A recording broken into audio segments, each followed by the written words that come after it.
Umat manusia tak pernah benar-benar siap menghadapi serangan dari langit. Saat portal-portal terbuka di angkasa, makhluk-makhluk haus cairan merah tumpah ke dunia, membawa kehancuran ke setiap sudut kehidupan. Di tengah pembantaian itu, seorang anak laki-laki hanya bisa berdiri terpaku. Ia menyaksikan dengan mata terbuka saat sosok pelindungnya, seseorang yang selama ini ia andalkan, dihancurkan secara brutal. Tubuh wanita itu terhempas ke tanah. Cairan merah mengalir deras mewarnai bumi yang membeku oleh rasa takut. Ia tak bisa bergerak, tak bisa menjerit, hanya bisa menyaksikan saat sahabat satu-satunya nyaris dicabik oleh makhluk buas. Cakar raksasa makhluk itu mengarah padanya, mencengkeram tubuh kecilnya. Kematian tampak begitu dekat. Tapi sebelum tulangnya sempat dihancurkan, sebuah suara tajam memecah udara. Sebuah pedang terbang melintasi langit, memotong makhluk itu dalam sekali tebasan. Sosok penyelamat berdiri tegak di antara debu dan cairan merah, gagah, tak tergoyahkan. Benar-benar seperti pahlawan dari legenda. Hari itu, bocah itu menangis. Bukan hanya karena selamat, tapi karena keinginan dalam dadanya mulai menyala. Keinginan untuk menjadi kuat. Untuk melindungi mereka yang tak mampu melindungi diri. Tahun-tahun berlalu, ia berlatih tanpa henti, bertarung dan terus bertahan hidup. Namun saat waktunya tiba untuk menjadi pahlawan, saat musuh tak terkalahkan berdiri di hadapannya, ia gagal. Seluruh kekuatan yang selama ini dikumpulkan tidak cukup. Ia menyadari kenyataan pahit. Dirinya masih terlalu lemah. Di ambang kematian, hanya satu harapan yang tersisa. Seandainya aku bisa kembali ke masa lalu, matahari telah mencapai puncaknya. Cahaya keemasan membanjiri sebuah medan perang luas, tempat yang kini dipenuhi ratusan bangkai naga. Dan di antara tumpukan tubuh raksasa bersisik itu, seorang pria duduk di atas kepala naga tertua. Dialah satu-satunya yang berdiri hidup, membantai semua naga dengan satu pedang. Sebuah jendela sistem muncul di udara, menyatakan bahwa sarang naga purba telah berhasil dibersihkan. Namun, di balik prestasi luar biasa itu, tak ada kebanggaan yang ia rasakan. Tak ada senyuman, hanya keheningan. Shin Sang-hyun, seorang pendekar yang telah mengabdikan lebih dari 30 tahun hidupnya untuk seni bela diri. Tahun ini usianya menginjak 55, nyaris 60. Seluruh hidupnya dihabiskan di medan tempur dan semua itu hanya membawanya di posisi ke-100 dalam daftar pendekar terbaik negara. Ia melompat turun dari kepala naga, jubahnya berkibar di antara debu dan cairan merah yang menempel di tanah. Tangannya menggenggam hadiah dari dungeon, sebuah buku skill. Tanpa ragu, ia bersiap menyerap artefak itu. Tapi tiba-tiba, cahaya biru yang menyilaukan muncul di belakangnya. Sebuah kekuatan agung datang. Sosok bercahaya turun perlahan dari langit, seperti dewa kuno. Itulah Bloomer Model Student, sebuah konstelasi dari langit, entitas surgawi. Ia berbicara dalam bahasa Sanskerta, memberikan salam dan anugerah kepada Shin Sang-hyun. Shin membungkuk hormat, bersyukur pada konstelasi yang telah mengawasinya sejak dulu, saat ia masih menjadi pendekar rendahan yang tak dikenal siapapun. Namun anugerah itu datang bersama syarat yang hampir mustahil. Untuk mengaktifkan efek pertamanya, Shin harus mencapai level 850. Efek itu akan menggandakan seluruh status dari artefak dan gelar yang ia miliki. Dan jika ingin efek kedua, yang mampu melipat gandakan seluruh status, ia harus mencapai level 900. Sayangnya, meski telah berjuang mati-matian selama puluhan tahun, ia hanya mampu mencapai level 650. Itu pun sudah hampir mustahil dicapai bagi manusia biasa. Shin hanya bisa menatap skill book di tangannya. Ia mencoba menyerapnya dengan teknik khasnya, Artifact Devourer. Kemampuan itu adalah skill pertamanya sejak kebangkitan. Tapi menguasainya bukanlah proses mudah. Ia pernah mencoba merebus artefak, memakannya secara langsung, bahkan menggorengnya. Namun, semua itu gagal. Butuh 30 tahun sampai akhirnya ia menemukan metode sinkronisasi mana. Namun, metode itu pun hanya bekerja pada artefak yang benar-benar selaras dengannya. Ia mencobanya sekali lagi. Sinar biru menyelimuti tubuhnya saat ia menyalurkan mana ke dalam buku skill itu. Tapi hasilnya mengecewakan, artefak itu tidak cocok. Tanpa emosi, ia melempar buku itu ke tanah. Tak ada waktu lagi untuk menyesal. Konstelasinya, Bloomer, hanya bisa terdiam. Ia tahu betapa besar beban hidup Shin. Ia tahu betapa minimnya pengetahuan yang dimiliki tentang skill Devourer, dan ia meminta maaf. Namun bagi Shin, tak ada yang perlu disalahkan. Bukan kesalahan siapapun, hanya hidup yang dipenuhi penyesalan. Ia menatap langit, mengenang kembali satu sosok pahlawan yang dulu menyelamatkannya. Pahlawan yang menjadi alasan ia mengangkat pedang sejak awal. Di usia yang tak lagi muda, tubuhnya melemah, napasnya berat, dan kekuatan yang dulu ia banggakan kini tinggal bayang semu. Seandainya waktu bisa diputar, jika saja ia bisa kembali menjadi muda. Di tengah lamunan putus asa itu, Bloomer hanya tersenyum. Sang konstelasi memandangnya dengan tatapan lembut dan tanpa mengucap sepatah kata pun, ia mengaktifkan sebuah kekuatan misterius. Sesuatu yang tak bisa dimengerti oleh manusia biasa. Sebelum Shin sempat menyadari apa yang terjadi, pandangannya mulai kabur. Dunia perlahan memudar dan momen terakhir yang tertinggal di benaknya adalah bayangan dirinya yang berusia 55 tahun. Waktu pun terdistorsi. Alam semesta bergeser dan sejarah ditulis ulang. Shin Sang-hyun telah kembali ke masa lalu. Di hadapannya layar televisi menampilkan siaran berita. Seorang reporter tengah mewawancarai seorang wanita mengenai fenomena dungeon dan gerbang antar dimensi. Tapi Shin bukan berada di tempat itu. Ia menyaksikannya dari dalam kamar kecil apartemen lamanya, melalui televisi tabung yang usianya tak kalah tua dari dirinya sekarang. Sudah 4 hari sejak ia kembali ke masa lalu, tepatnya 30 tahun ke belakang. Kini tubuhnya adalah tubuh yang berusia 25 tahun, namun pikirannya membawa seluruh pengalaman dan ingatan hidup selama puluhan tahun sebagai pendekar pedang veteran. Kebingungan sempat menyergapnya, namun ia tahu satu hal. Ia harus segera bertindak. Tanpa ragu, ia meraih belatinya dan mengayunkannya beberapa kali di udara.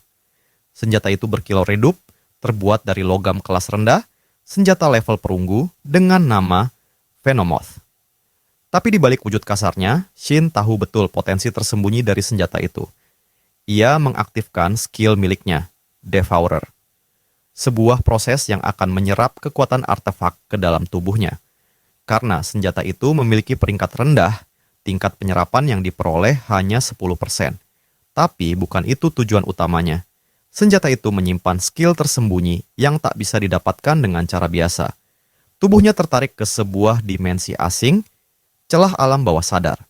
Sebuah ruang kosong yang harus dilalui setiap kali ia menelan sebuah artefak. Tempat itu sunyi, tapi selalu membuat dadanya sesak. Di depannya muncul sebuah hidangan. Kali ini, ia merasa sedikit lega. Sebuah ayam panggang utuh disiram minyak zaitun hangat, jauh lebih baik daripada menu yang dulu harus ia telan, dari serangga hingga makhluk tak dikenal. Ia menyantapnya tanpa ragu. Setiap gigitan terasa hangat dan penuh kenangan. Proses penyerapan dimulai. 2 poin status agility secara permanen bertambah. Tak hanya itu, ia juga memperoleh skill tersembunyi, Demon Bash. Kekuatan belati itu berpindah sepenuhnya ke dalam tubuh Shin, dan Venomoth pun menghilang. Musnah seolah tak pernah ada. Shin kembali ke dunia nyata, duduk di sofa dengan napas teratur. Rencana pertamanya berhasil. Kini, ia harus menguji kemampuan itu di medan tempur yang sebenarnya. Di depan sebuah gerbang besar yang mengarah ke dunia lain, sekelompok pemain dan porter telah berkumpul. Raungan energi sihir terdengar samar di udara. Di tengah keramaian, seorang pria menghampiri pemimpin tim, wajahnya cemas. Ia adalah ketua tim porter dan membawa kabar mengejutkan. Salah satu anggotanya, Shin Sang-hyun, mengundurkan diri dari ekspedisi. Namun, sang pemimpin tim hanya tersenyum santai. Ia memberitahu bahwa Shin telah bergabung sebagai player. Sang porter mematung, tercengang. Baru 4 hari sejak pria itu terbangun sebagai Awakener, dan sekarang ia sudah menjadi seorang pemain yang akan ikut ke dalam dungeon. Ini melanggar semua prosedur. Seharusnya seorang pemula wajib menjalani pelatihan di akademi pemain terlebih dahulu. Tapi sang pemimpin tim tidak peduli. Bahkan ketika porter itu mencoba memperingatkannya soal risiko, pemimpin tim hanya menjawab, "Tenang saja, kontribusi dan distribusi tidak perlu kau pikirkan." Kecewa, si porter pergi. Salah satu pemain bertanya, mengapa pria itu menerima Shin? Pemimpin tim tertawa kecil. Kalau dia mati di dalam dungeon, setidaknya para porter akan belajar menutup mulut dan menghormati para player. Beberapa saat kemudian, Shin mendekat dan menyapa. Dengan tenang, ia menyatakan bahwa mulai saat ini, dirinya adalah seorang pemain. Para porter menatapnya dingin penuh hina, sedangkan para pemain menyambutnya dengan senyum mengejek. Semua berjalan sesuai dugaannya. Pemimpin tim lalu menegaskan bahwa ia sebenarnya mengira Shin akan datang terlambat ke raid pertamanya. Shin hanya menjawab dengan tenang. Kemudian pemimpin tim melirik senjata Shin, sebuah pedang panjang. Ketika ditanya alasannya memilih senjata itu, Shin menjawab, "Aku belajar menggunakannya lewat video online." Mendengar itu, pemimpin tim tak bisa menahan tawanya. Longsword adalah salah satu jenis pedang tersulit untuk digunakan. Tapi Shin tak goyah. Ia hanya berkata, "Setidaknya, aku bisa melindungi diriku sendiri." Dan raid pun dimulai. Satu persatu pemain dan porter memasuki gerbang, menembus batas realita ke dalam dunia dungeon. Pemimpin tim memandang punggung Shin dengan cemoohan. "Belajar dungeon dari internet, dasar bodoh," gumamnya. Dalam pikirannya, Shin hanya akan bertahan beberapa menit. Dungeon itu adalah sarang orc, tempat yang terkenal berbahaya bahkan untuk pemain berpengalaman. Dalam benaknya, Shin akan segera menyadari betapa lemahnya dia. Namun begitu mereka masuk, sesuatu yang tak terduga terjadi. Shin berdiri seorang diri. Tangan kirinya menggenggam erat gagang pedang, sementara tangan kanannya meneteskan cairan merah orc yang masih hangat. Di sekelilingnya, tubuh-tubuh raksasa para monster telah tumbang tak bernyawa. Tanah dungeon yang kering kini berubah merah oleh cairan merah pekat, dan aroma besi memenuhi udara. Para pemain lain hanya bisa terpaku di tempat, mata mereka menatap ngeri pada pria yang baru 4 hari lalu bahkan belum dianggap sebagai seorang player. Orc, monster yang kerap muncul dalam game, novel, dan film fantasi.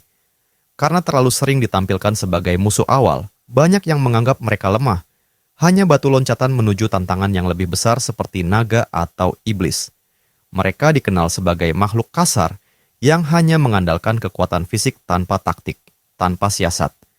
Tapi kenyataannya, mereka jauh lebih menyeramkan.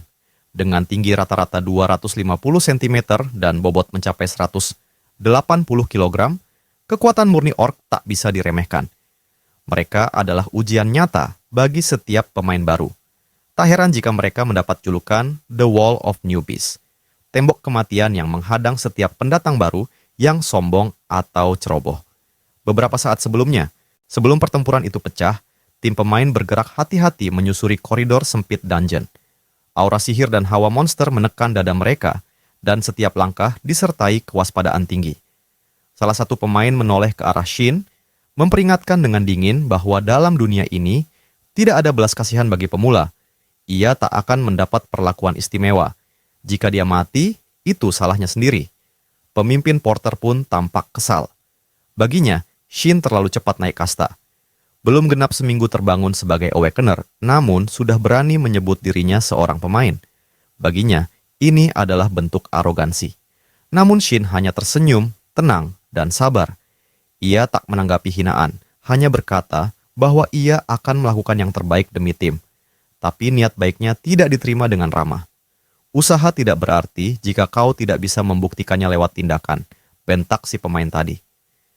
Shin mengangguk dan dengan tenang bertanya, "Kalau kita bertemu monster, bolehkah aku maju ke garis depan?" Mereka terdiam 1 jam. Salah satu dari mereka memandangnya seolah ia gila. Namun sebelum ejekan bisa berubah menjadi argumen, sebuah raungan menggema dari lorong di belakang mereka. Seorang orc muncul, tubuhnya besar dan napasnya berat seperti banteng siap menyeruduk. Shin langsung meraih pedangnya, siap menyerang. Tapi si pemain tadi justru bergerak lebih dulu, mencoba menahan monster itu sambil berteriak marah. "Apa kau sudah gila? Dengan gerakan lambanmu, mana bisa kau ayunkan pedang sebesar itu?"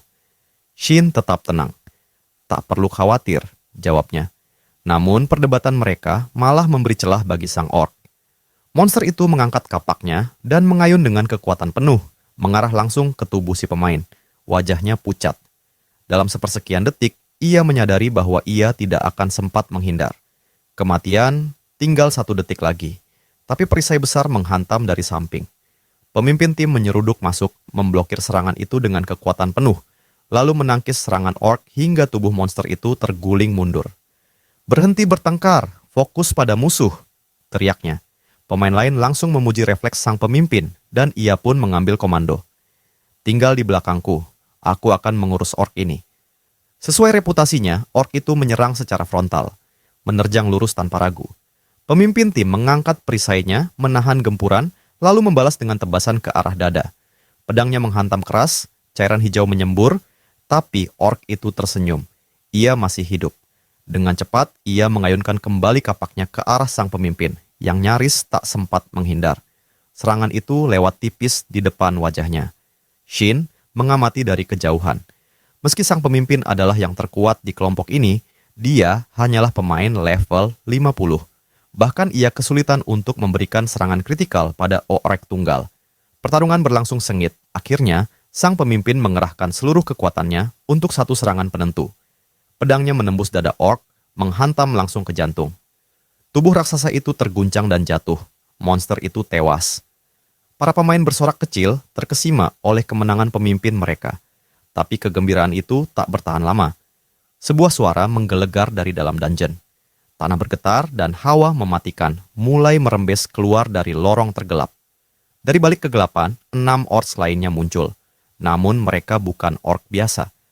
Tubuh mereka lebih besar, lebih cepat, mata mereka menyala merah, dan salah satu dari mereka mengenakan zirah pertempuran lengkap. Tidak salah lagi, High Orcs. Ketegangan langsung melesat ke puncak. Para pemain menegang, dan beberapa mulai mundur satu langkah. Mereka tahu, ini bukan pertarungan yang bisa dimenangkan dengan percaya diri. Bahkan sang pemimpin sendiri mulai ragu. Melawan satu orc saja sudah nyaris membuatnya tewas.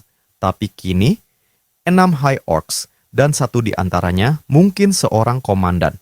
Panik mulai menyebar dalam tim. Dan di tengah semuanya, Shin hanya berdiri. Matanya menatap ke depan, tubuhnya tegap. Dalam dadanya, bukan ketakutan yang membara, tapi kesempatan. Ketika pertarungan dimulai, sang pemimpin sempat memperingatkannya. Jangan lakukan hal bodoh, kau baru saja bangkit. Tapi Shin tak menggubris. Tanpa ragu sedikit pun, dia melesat ke medan perang. Dalam satu ayunan, pedangnya membelah orc pertama menjadi 2. Gerakannya bersih, presisi, tak ada hentakan berlebihan, tak ada getaran ragu di pergelangan tangannya. Para orc yang tersisa meraung marah. Tubuh-tubuh besar itu menerjang maju seperti badai. Tapi Shin tidak gentar. Ia melangkah maju, menebas 3 orc berturut-turut, mengincar titik-titik lemah yang hanya bisa diketahui oleh seseorang dengan pengalaman bertahun-tahun di medan perang. Bukan seorang pemula. Satu orc mengayunkan kapaknya tepat ke arah kepala Shin, tapi dengan gerakan nyaris tak terlihat, ia memutar tubuh, menghindari serangan dengan jarak yang nyaris nihil, lalu membelah kepala monster itu secara vertikal. Kini hanya satu lawan tersisa. Orc berzirah. Makhluk ini bukan sembarang High Orc. Ia jauh lebih besar, lebih kuat, dan pedangnya menghancurkan tanah setiap kali menebas. Shin melompat, menebas lehernya, namun serangannya terlalu dangkal. Orc itu berbalik, dan pedangnya berayun ke arah leher Shin. Semua yang menyaksikan menahan napas. Dalam sepersekian detik itu, mereka yakin pria itu akan mati. Tapi tiba-tiba, pedang orc itu berhenti tepat di depan tenggorokan Shin. Gerakan monster itu membeku, tubuhnya lumpuh, matanya membelalak. Shin tak menyia-nyiakan waktu. Dengan satu gerakan cepat, ia menebas leher makhluk itu, memisahkannya dari tubuh. Kepala berzirah itu terguling dan jatuh tepat di depan kaki para anggota tim. Diam, sunyi, hening. Mereka menyaksikan seorang pemuda level 1 menghancurkan pasukan High Orcs dan sekarang berdiri di tengah genangan cairan merah sebagai pemenang mutlak. Bahkan pemain veteran pun tak sanggup meniru aksi itu. Seseorang akhirnya bersuara, setengah terengah, itu tadi skill hindrance, kan? Namun yang membuat semua semakin terkejut adalah durasinya. Bahkan di antara para pemain terkenal, durasi tertinggi untuk skill penghambat, hindrance, hanyalah 1,5 detik. Tapi milik Shin lebih dari 2 detik. Efeknya sempurna, pengaktifannya bersih, tanpa celah. Pemimpin tim mendekat perlahan, mencoba mencerna apa yang baru saja ia saksikan. Kau benar-benar Shin Sang-hyun. Shin menatapnya tenang. Tentu. Skill itu, apa kau bilang itu hasil dari awakenmu? Benar, jawab Shin dengan nada datar. Tidak mungkin. Pemimpin itu mendengus, suaranya meninggi. Tak ada yang bisa mendapatkan skill sekuat itu hanya dari awaken. Apa kau menemukan artefak diamond rank atau lebih tinggi? Kalau tak percaya, ujar Shin, silakan periksa senjataku. Pemimpin tim segera memeriksa pedang panjang yang digunakan Shin. Tapi tidak ada apa-apa. Itu hanyalah pedang biasa. Tak ada jejak artefak, tak ada skill tambahan. Itu berarti Demon Bash benar-benar berasal dari Shin sendiri. Rasa iri, kagum, dan cemas berkecamuk dalam hati sang pemimpin. Ia sudah 2 tahun mengarungi dungeon, mencapai level 50 dan belum pernah mendapatkan skill seperti itu. Sebelum ia bisa melanjutkan pikirannya, teriakan dari salah satu pemain menggema. "Middle boss, aku melihatnya." Semua orang segera menoleh, bersiap kembali berperang. Sang pemimpin mengangguk memberi instruksi untuk maju. Tapi sebelum beranjak, ia menoleh ke Shin dan berkata, "Terima kasih telah menghabisi para minion, tapi skillmu takkan berguna untuk middle boss. Kau harus hati-hati." Shin tersenyum kecil. Tentu. Namun dalam hati, ia mengingat kembali tujuan awalnya. Ia tidak datang ke dungeon ini hanya untuk ikut-ikutan. Ia datang untuk mengambil kembali sesuatu yang gagal ia dapatkan di masa lalu. "Kalau aku mengalahkan middle boss seorang diri," katanya pada sang pemimpin, "bisakah aku mengambil semua artefak yang dijatuhkannya?" Sang pemimpin terdiam. Para pemain lain juga menoleh. Suasana kembali tegang. Itu bukan permintaan biasa, tapi aturan tidak tertulis dalam tim ini jelas, yang memberikan final blow berhak atas artefak. Dan Shin tahu, middle boss kali ini bisa saja menjatuhkan Crimson Stone, artefak legendaris yang hanya bisa diperoleh dari mengalahkan Demon Orc. Dulu, di kehidupan sebelumnya, ia pernah menyaksikan tim lain mendapatkan batu itu. Ia tahu nilainya. Ia tahu kekuatan satu-satunya skill di dunia yang mampu menunda waktu gerakan musuh.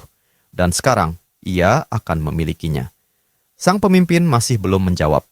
Namun semua orang tahu, jawaban itu tak akan lama lagi datang. Keheningan yang menyelimuti ruangan itu nyaris menusuk kulit, udara terasa beku. Para pemain menatap Shin seakan ia telah gila. Siapa dia, bocah level 1, berani menantang middle boss sendirian. Namun Shin hanya menatap ke depan, tak menjawab hinaan atau ejekan mereka. Tatapannya penuh keyakinan, seolah ia tahu sesuatu yang mereka tidak ketahui. Dan memang begitu adanya. Saat sang kapten akhirnya membuka mulut, semua terdiam. Ia memberikan izin, hanya jika mereka gagal. Seolah diam-diam, ia sendiri pun mulai menyadari kemungkinan kegagalan dari strategi mereka. Shin mengangguk pelan. Dalam diam, senyum kecil muncul di sudut bibirnya. Ini adalah kesempatan yang ia butuhkan. Pintu ruang bos perlahan terbuka. Dari celah kecil, hawa dingin menyeruak keluar, seperti napas kematian yang mengendap di dalam. Obor di sepanjang dinding menyala otomatis, menerangi ruangan dalam cahaya yang menggetarkan. Dan di tengah ruangan itu, berdiri sosok yang membuat bulu kuduk berdiri. Bloodthirsty Demon Orc. Diam, menatap tajam, dan menunggu. Tim segera bergerak. Mereka mengitari sang monster, siap melancarkan serangan dari berbagai arah. Sang kapten memimpin dengan penuh keyakinan. Ia yakin ini akan cepat selesai. Ia yakin Shin takkan mendapat kesempatan. Namun, dalam 1 detik, segalanya runtuh. Teriakan terdengar. Tubuh sang kapten terlempar ke tanah. Cairan merah menetes dari dahinya. Pandangannya kabur, gemetar menatap sosok sang orc yang bahkan belum benar-benar bergerak. Kekacauan menyebar, formasi pecah, ketakutan menyergap. Dari belakang, Shin hanya menghela napas pelan. Mereka terlalu gegabah, sama seperti dulu. Saat sang kapten akhirnya menyadari kesalahannya dan memerintahkan mundur, Shin melangkah maju.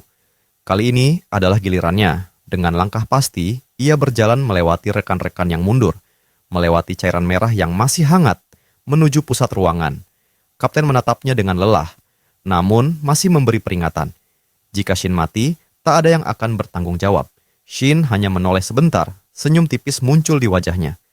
"Aku tidak akan mati, bukan hari ini." Demon Orc itu meraung, suaranya bergema menabrak dinding batu. Dalam satu gerakan, ia meluncur menuju Shin, kapaknya terangkat, siap menebas tubuh kecil di hadapannya. Tapi saat senjata itu turun, Shin mengangkat Great Sword-nya dan memblokir serangan itu. Dentuman keras mengguncang ruangan, namun tubuhnya tetap berdiri. Tangan kirinya sedikit terangkat dari benturan, tapi ia tidak goyah. Tidak terlempar, bahkan tidak bergerak satu langkah pun. Sang orc berhenti, matanya membelalak. Bingung, itu bukan reaksi yang ia harapkan. Shin perlahan maju. Pedangnya turun ke samping. Matanya kini hanya tertuju pada satu hal, Crimson Stone di dada monster itu. Batu merah menyala itu adalah kunci, delay skill yang terkandung di dalamnya. Jika ia bisa menggabungkannya dengan Demon Bash, maka Infinite Stun. Kemenangan absolut. Sang monster meraung lagi, menyerang sekali lagi. Tapi kali ini Shin bergerak lebih cepat. Ia menebas tepat di lengan kanan sang orc, tepat di titik lemahnya. Kapak raksasa itu terlepas dari genggamannya dan menghantam lantai dengan suara berat. Shin tak buang waktu. Demon Bash, aktif. Tubuh sang orc langsung membeku. 2 detik emas. Sang kapten dari kejauhan hanya bisa terdiam. Matanya membelalak menyaksikan pemandangan yang tak masuk akal. Shin, bocah yang baru bangkit dari tidur panjangnya, telah berdiri sejajar dengan monster yang membuat tim mereka hancur. Hasil pertarungan tadi, sebuah campuran antara harapan dan kejutan. Shin memang menduga stun miliknya akan bekerja, tapi tidak seefektif itu. Sayangnya, ia tak sempat memanfaatkan celah tersebut. Dalam sekejap, Orc itu membalas, menghantamkan kakinya ke arah Shin. Shin menangkis dengan pedangnya, namun dampaknya begitu kuat hingga ia terpental beberapa meter, menyeret tanah dan meninggalkan jejak dalam lintasan. Tubuhnya berhenti setelah membentur dinding batu. Kesalahan besar. Orc itu memiliki kemampuan regenerasi. Luka yang baru saja ia torehkan kini telah tertutup. Dagingnya menyatu seolah tak pernah ada serangan. Stun belum bisa dipakai kembali, cooldown-nya masih 15 detik. Inilah alasan kenapa aku butuh skill delay, pikir Shin. Demon Orc itu mengaum dan kembali menyerbu. Shin tak punya waktu berpikir. Jika ia tak bisa menstun monster itu lagi, maka hanya ada satu pilihan, bunuh sekarang. Serangan berikutnya datang. Shin memutar badannya, menangkis dengan sudut sempurna, lalu melangkah mundur, memanfaatkan gaya dorong untuk menjaga jarak. Matanya tetap fokus, tak sedikit pun ia panik. Dari kejauhan, sang kapten masih mengamati. Ia bingung, stun tadi tidak bisa dipakai lagi. Perbedaan kekuatan mereka begitu jelas, tapi Shin, dia tetap tenang. Bahkan lebih tenang dari siapapun yang pernah ia lihat. Siapa dia sebenarnya? Pikir sang kapten. Bagi Shin, situasi ini bukan hal baru. Ia pernah melawan monster seperti ini sebelumnya, dan pelajaran pentingnya. Jika kau tak bisa mengalahkan mereka dengan kekuatanmu, maka gunakan kekuatan mereka sendiri. Tunggu momen, cari celah, dan tusuk ke titik vital. Dengan niat pasti, Shin menghancurkan kapak sang orc dengan satu tebasan menyilang. Sebuah manuver yang presisi dan terarah, menghantam sambungan lemah pada senjata raksasa itu. Suara logam retak bergema. Lalu, dengan 2 langkah cepat, ia mendekat dan menusukkan pedangnya langsung ke dada sang orc. Tepat ke jantung.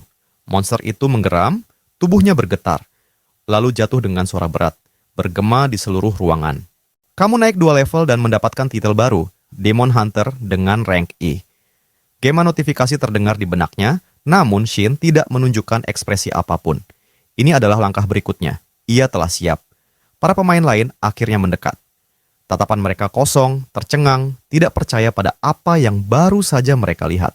Sementara Shin hanya menyambut mereka dengan senyuman aneh. Sebuah ekspresi setengah lelah, setengah penuh rahasia. Untuk menghindari keributan, ia mulai berpura-pura. Seolah pertarungan itu sangat berat. Ia berakting, menggoyangkan tubuhnya pelan, mengatur napas, menunjukkan tanda-tanda kelelahan. Ia berkata dengan samar bahwa serangan kapten sebelumnya lah yang melemahkan Orcs itu. Tanggapan para pemain langsung berubah. Mereka menoleh pada sang kapten, memberikan pujian dan ucapan terima kasih. Kapten hanya berdiri diam, bingung, tidak mengerti apa yang terjadi. Ia menatap Shin. Mata mereka bertemu. Dalam keheningan itu, Shin menyampaikan pesan tanpa kata-kata. Aku memberimu jalan keluar. Pegang kehormatanmu. Kapten mengangguk kecil, lalu memalingkan wajah ke arah batu merah yang menyala di dada orc. Ia ingat, janji telah dibuat. Persiapkan diri, kita lanjut ke bos terakhir, perintahnya. Tim mulai menaiki tangga, meninggalkan Shin sendirian. Begitu ruangan kosong, Shin mendekati Crimson Stone. Ia menggenggamnya dengan kedua tangan, lalu mulai proses konsumsi. Kesadarannya terhuyung. Ia memasuki ruang bawah sadar. Di sana, sepiring makanan muncul yang disajikan dengan jeli daging, hidangan mewah milik Master Chef. Shin duduk, mengambil posisi, dan mulai menyantapnya. Kamu telah menyerap Crimson Stone, Strength dan Vitality meningkat 2 poin. Skill baru telah didapatkan. Delay. Tubuhnya bergetar perlahan saat energi menyusup ke seluruh tubuhnya. Dengan delay kini berada dalam daftar skillnya, ia langsung menggabungkannya dengan Demon Bash. Jika teori itu benar, maka setiap stun akan diperpanjang. Efeknya akan menjadi semakin besar, hingga mencapai Infinite Stun Loop, sebuah keunggulan absolut. Begitu ia sadar kembali, status window langsung terbuka. Teori itu telah menjadi nyata. Tak lama, sang kapten kembali menghampirinya. Kita sudah sampai di depan ruang bos terakhir, Orc Berserker. Kami akan menyerang sekarang. Shin mengangguk pelan. Aku akan menyusul. Namun, sang kapten memaksanya bergabung sekarang juga. Bertarunglah bersama kami. Kita akan menyelesaikannya sebagai satu tim. Shin menatapnya dalam, lalu menjawab dengan syarat. Aku ingin artefak dari bos. Kapten tak ragu. Setuju. Seorang pemain datang, memberi laporan bahwa tim telah siap. Tatapannya mengarah tajam pada Shin, penuh rasa tidak suka. Shin menyadarinya, tapi tak mengerti. Apa yang membuatnya begitu marah? Mereka melangkah ke gerbang terakhir. Dan di balik gerbang itu berdiri Orc Berserker, sosok besar dengan aura yang jauh lebih gelap dari apapun yang mereka hadapi sebelumnya. Tim menjaga jarak, menanti perintah. Kapten berbalik. Ikuti aku dari belakang saat menyerang. Namun Shin hanya mencengkeram pedangnya lebih erat, lalu berkata pelan, Kau yang sebaiknya tetap di belakangku. Beberapa pemain mencoba menenangkannya, berkata bahwa ia tak perlu bertarung sendirian. Tapi Shin tidak menjawab. Karena dalam benaknya hanya ada satu hal. Ini adalah medan tempurnya. Shin tahu satu hal pasti. Dibandingkan Demon Orcs, Berserker Orcs memiliki resistensi terhadap stun yang jauh lebih rendah. Selama ia tetap tenang, pertarungan ini takkan jadi masalah. Tanpa ragu, Shin melesat ke depan. Kecepatannya membuat gerakannya tampak seperti bayangan yang menyayat udara. Orc itu langsung bereaksi, melompat mendekati Shin dalam satu hentakan besar, namun Shin telah mengantisipasi langkahnya. Di kehidupan sebelumnya, Shin tak pernah meminta siapapun untuk tinggal di sisinya. Sebagai seorang anak, ia hidup dalam ketakutan. Sebagai orang dewasa, ia hanya mencoba bertahan. Tapi sekarang, ia menolak mengulang siklus itu. Pertarungan ini bukan sekadar duel. Ini adalah kesempatan untuk berubah, untuk membebaskan diri dari masa lalu yang lemah dan masa depan yang tak pasti. Ia akan membuktikan kemampuan yang tak terbantahkan. Tebasan pertama menghantam tepat sasaran, hampir membelah monster itu. Cairan merah menyembur liar dan tubuh raksasa itu terhuyung ke belakang. Stun! Serang sekarang! Teriak Shin. Semua serang! Serangan pun diluncurkan dari segala arah. Tim menyerbu seperti gelombang, membombardir sang orc yang tak berdaya. Tidak memberi celah untuk bernapas. Hanya dalam hitungan menit, tubuh besar sang berserker orc tumbang. Dungeon dinyatakan selesai. Beberapa pemain berseru ringan, mengaku terkejut betapa mudahnya pertarungan itu. Tapi mereka tahu dalam hati, itu semua karena Shin. Tanpa Shin, pertempuran ini tidak akan semudah yang diharapkan. Sementara itu, para porter pun mulai berbisik. Pemimpin mereka bahkan mengutarakan keinginannya untuk menjadi porter pribadi Shin. Tapi Shin tidak tertarik. Mereka terlalu cepat berubah, dari menghina menjadi memujanya. Ia tidak butuh orang seperti itu. Saat mengecek status, notifikasi menunjukkan bahwa levelnya naik lagi. Dan bersamaan dengan itu, ia mendapatkan sebuah title baru. Kali ini dengan peringkat D. Sesuatu yang bahkan belum pernah ia capai di kehidupannya yang lalu. Namun, Shin tahu satu hal yang tak berubah. Ia masih jauh dari satu orang. Do Gyung-so, atau dikenal sebagai Ghostblade. Swordsman legendaris, kolektor title, Dewa Pedang. Dulu, Shin hanya bisa menontonnya dari kejauhan. Tapi sekarang, mengalahkannya bukan lagi mimpi kosong. Tanpa sadar, ia berbicara pada dirinya sendiri. Sebuah senyum aneh muncul di wajahnya. Para porter yang melihatnya terkejut. Pemimpinnya mendekat dan bertanya dengan hati-hati. Kau sedang apa? Stretching, jawab Shin ringan. Tak lama kemudian, kapten mendekat dan menyerahkan sebuah artefak. Shin mengerutkan dahi. Kenapa engkau memberikannya padaku? Kapten hanya tersenyum. Kau yang menyelesaikan pertempuran. Ini cuma artefak perunggu. Kalau itu barang mahal, jelas takkan kuberikan. Tapi anggap saja ini hadiah perpisahan. Ini terakhir kalinya kita bertemu. Kalimat itu mengandung rasa getir yang dalam. Ia tahu Shin sudah melampaui level mereka. Bahkan sekarang, mereka sudah hidup di dunia yang berbeda. Dari kejauhan, salah satu pemain memperhatikan percakapan itu. Matanya penuh amarah, iri membuncah di dadanya. Ia menggertakkan gigi dan diam-diam mengeluarkan ponselnya, lalu melakukan panggilan. Shin tiba di rumah hari itu dengan hati puas. Di masa lalunya, ia nyaris tak pernah menghasilkan lebih dari $200 per hari. Tapi sekarang, penghasilannya jauh melebihi itu. Kapten bahkan memberinya uang tambahan dan satu hadiah tak terduga, sebuah cincin. Cincin perunggu itu memiliki dua efek, meningkatkan strength sebanyak 10 poin dan skill bernama lightweight, yang mengurangi berat semua peralatan menjadi hanya 1 gram. Namun, skill itu butuh aliran mana konstan untuk aktif. Mayoritas orang tak memiliki cadangan mana sebanyak itu. Itulah mengapa cincin itu cuma dikategorikan perunggu. Tapi Shin berbeda. Senyum tipis muncul di wajahnya saat mengingat momen 50 tahun lalu, saat pertama kali ia menyadari kemampuannya. Pengalaman itu membuatnya mempelajari mana secara mendalam. Ia bahkan pernah mengonsumsi artefak yang memakan mana secara terus-menerus. Hasilnya luar biasa. Artefak seperti itu biasanya memberi penalti jika disinkronkan, namun ketika Shin melakukannya, biaya mananya lenyap sepenuhnya. Tanpa keraguan, ia memulai proses mana synchronization dengan cincin berserker. Tak peduli akan risiko atau kekurangannya.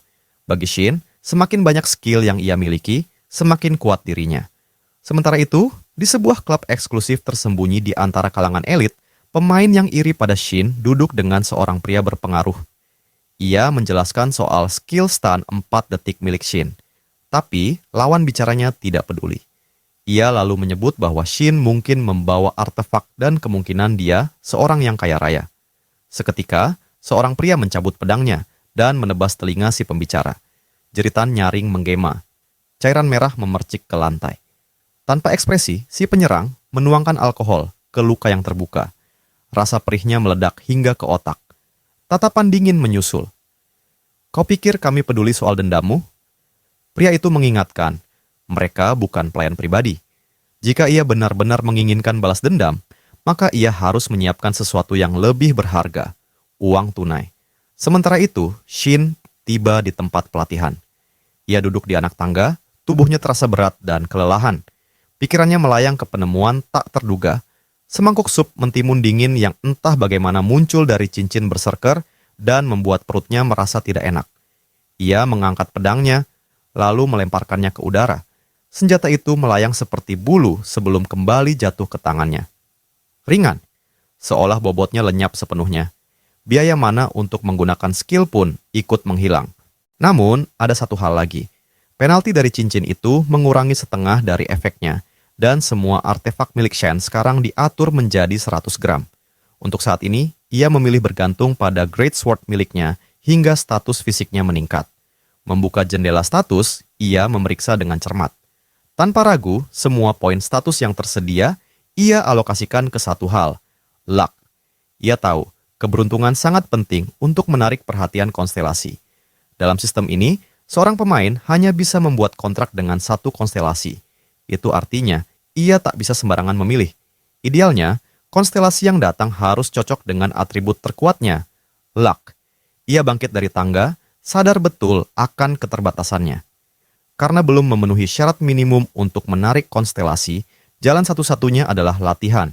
Berlatih terus hingga waktu itu tiba. 3 hari berlalu dalam pelatihan intens. Setelahnya, Shin masuk ke mobil dan berkendara menuju dungeon. Perjalanan panjang membuat tubuhnya kelelahan, tapi semua terbayar lunas. Ia kini memiliki skill dasar pedang. Sesampainya di gerbang dungeon, ia bersiap untuk masuk. Dungeon ini khusus untuk pemain solo. Butuh waktu berbulan-bulan hanya untuk mengamankannya. Tapi keberuntungan kembali berpihak padanya. Kali ini, sebuah mobil tampak terparkir jauh di belakang. Seseorang telah mengikutinya masuk ke dalam hutan. Motif mereka belum jelas, tapi apapun rencana mereka, Shin akan menanganinya di dalam dungeon. Tanpa ragu, ia melangkah melewati gerbang. Beberapa detik kemudian, mereka menyusul dari belakang. Tujuan mereka jelas, mereka datang untuk membunuhnya. Begitu masuk, suara langkah menggema di sepanjang dinding batu. Shin duduk di atas batu besar, mengamati mereka dengan tenang. Ia menyebutkan bahwa ini adalah dungeon solo. Jadi, kenapa mereka masuk? Mustahil, kalian salah masuk. Karena jelas-jelas dungeon ini adalah milikku. Pedang telah ditarik. Mereka tak peduli. Bagi mereka, Shin bukan siapa-siapa. Jika ia mati di sini, takkan ada yang tahu. Formasi mereka langsung terbaca di mata Shin. Tak ada penyembuh, tak ada mage. Hanya swordsman dan satu pemanah. Tim pemburu pemain. Seperti sekumpulan hiena yang lapar. Pikiran Shin melayang pada masa lalu. Kelompok yang sama pernah ia lihat. Mereka semua akhirnya mati di bawah pengawasan Player Association. Tapi ia paham alasan mereka. Untuk kelompok seperti ini, musuh tersulit adalah Archer. Sementara di dungeon, tidak ada tempat untuk kabur. Jika 4 tubuh harus disingkirkan, maka tempat ini sempurna. Salah satu dari mereka mulai gelisah, tapi sang kapten menahan dengan ujung pedangnya. "Tunggu," katanya. Namun, si pria tak mengindahkan perintah. Amarah membuncah di wajahnya. Shin menasihatinya, "Dengarkan pemimpinmu." Tapi kata-kata itu hanya membuatnya semakin marah. Ia menerjang maju. Detik itu juga, dunia Shin kembali pada kenyataan brutal dungeon. Di dalam dungeon, ada artefak yang semua orang menginginkannya. Nyawamu selalu berada dalam bahaya jika kau lemah. Tidak ada peraturan atau hukum di dalam dungeon. Kau harus melakukan apapun yang kau bisa untuk bertahan hidup. Apalagi yang lebih cocok untuk tempat seperti ini. Dengan satu gerakan cepat, Shin membalas. Pedangnya menebas lurus, membelah tubuh pria itu menjadi 2 bagian. Cairan merah menyemprot liar. Tubuh terjatuh. Teman-temannya mundur dengan refleks, mencoba menciptakan jarak dari Shin. Sang pemimpin segera memerintahkan Archer untuk mundur dan menjaga jarak. Tapi sang pemanah ragu. Ia tahu siapa yang mereka hadapi. Seorang yang bahkan belum lama terbangun, tapi sudah bisa mengalahkan pemain level 100. Sementara itu, Shin memutar pedangnya membentuk lingkaran, seolah menciptakan roda. Senyumnya datar. "Kenapa kalian lari?" Tanpa menjawab, si pemanah melepaskan 2 anak panah beruntun. Shin melemparkan pedangnya. Senjata itu menembus udara, menebas kedua anak panah sebelum akhirnya menghantam dada pemanah itu. Tubuhnya langsung terhempas ke belakang, mati seketika. Kapten mereka telah mengamati gerakan Shin. Ia menyadari satu celah. Saat Shin melemparkan pedangnya, dia tak lagi memegang senjata. Inilah saatnya. Ia berlari, mencoba menghabisinya sebelum pedang itu diambil kembali. Pada saat yang sama, Shin berlari ke arah pedangnya. 2 sosok lain menerjang, mencoba menebasnya. Namun, tubuh Shin mengangkat, terbang di udara. Serangan mereka menghantam tanah kosong. Mata mereka membelalak saat menyadari serangan mereka gagal total. Shin mendarat. Pedang kembali di tangannya. Kapten mereka menolak menerima tebasan itu, menarik salah satu bawahannya dan menjadikannya tameng manusia. Tindakan putus asa yang sia-sia. Pedang Shin membelah tubuh bawahannya tanpa hambatan. Shin mengungkapkan kebenaran yang selama ini tersembunyi. Mereka semua terlibat dalam perdagangan organ. Kata-kata itu menghantam seperti palu godam, membuat sang pemimpin terdiam dalam keterkejutan. Tak peduli seberapa dalam Shin menganalisis mereka, tetap saja sulit dipercaya bahwa kelompok seperti ini beroperasi atas dasar kepercayaan. Tujuan mereka jelas, mendapatkan batu mana melalui transplantasi organ. Meski tubuhnya terluka, pemimpin itu malah tersenyum mengejek, seolah berkata bahwa semua itu tak ada artinya. Namun wajah Shin tetap dingin. Pemimpin itu kembali menerjang, tapi sebelum ia sempat menyentuh Shin, tubuhnya membeku di tempat. Tak bisa bergerak. Shin telah mengaktifkan skill Demon Bash, kemampuan yang membuat lawan lumpuh seketika. Tak ada lagi harapan. Tanpa bisa bergerak, ia hanya bisa menatap saat Shin melangkah mendekat, menekan pedangnya perlahan ke bahunya. Suara Shin terdengar tenang, namun syarat makna. Ia bertanya, "Pernahkah kau merasa takut seperti ini saat mengambil nyawa orang lain?" Tak ada waktu untuk menjawab. Kini, gilirannya. Dengan satu tebasan terakhir, Shin mengakhiri hidup pria itu. Ia mengusap pedangnya, menghilangkan cairan merah yang menodai permukaannya. Dalam hati, ia mengingatkan diri, jangan pernah terbiasa dengan situasi seperti ini. Jika suatu hari ingin menjadi konstelasi, ia harus tetap berpijak pada realita. Ia tahu, semua ini adalah bentuk pembelaan diri. Pandangan Shin beralih pada artefak yang ditinggalkan musuh-musuhnya. Setiap barang memiliki nilai, menjadi bahan bakar untuk langkah berikutnya. Setelah mengonsumsi seluruh item yang ia peroleh, ia membuka jendela status. Semua statistiknya meningkat. Meski awalnya ia ingin menghindari metode seperti ini, hasilnya tak bisa dibantah. Berdasarkan perhitungannya, kekuatannya kini setara dengan pemain level 50. Shin merogoh saku, mengeluarkan sebuah cincin, recovery ring, cincin milik orang pertama yang pernah ia kalahkan. Artefak itu memiliki kemampuan pemulihan berharga, mampu menghapus efek abnormal. Mendapatkannya adalah keberuntungan besar. Namun, Shin menyadari bahwa terlalu bergantung pada skill stun bisa membuatnya rentan. Lain kali, ia harus lebih berhati-hati.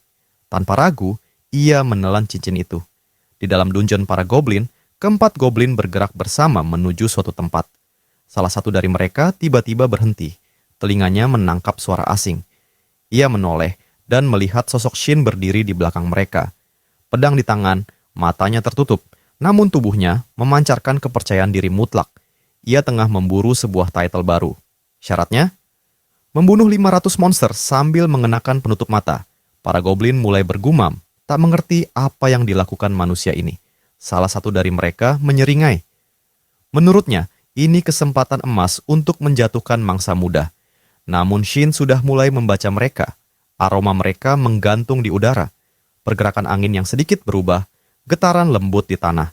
Semua itu menciptakan gambaran yang utuh di dalam benaknya. Saat goblin itu menerjang, pedang Shin berayun. Dalam satu tebasan, 3 goblin terbelah. Tubuh-tubuh mereka terhempas. Dari balik penutup matanya, senyum terbentuk di wajahnya. Sebuah anak panah meluncur, menembus udara dengan kecepatan tinggi. Namun Shin menangkapnya dengan satu tangan dan menghancurkannya jadi debu. Goblin pemanah yang masih bersembunyi di kejauhan menatap dengan mata membelalak. Shin terus maju. Persepsinya atas medan pertempuran semakin tajam di tiap langkah. Pertarungan ini membangkitkan naluri lama, insting pertempuran yang dulu ia asah seumur hidup. Sekarang, ia mulai mendekati puncaknya kembali.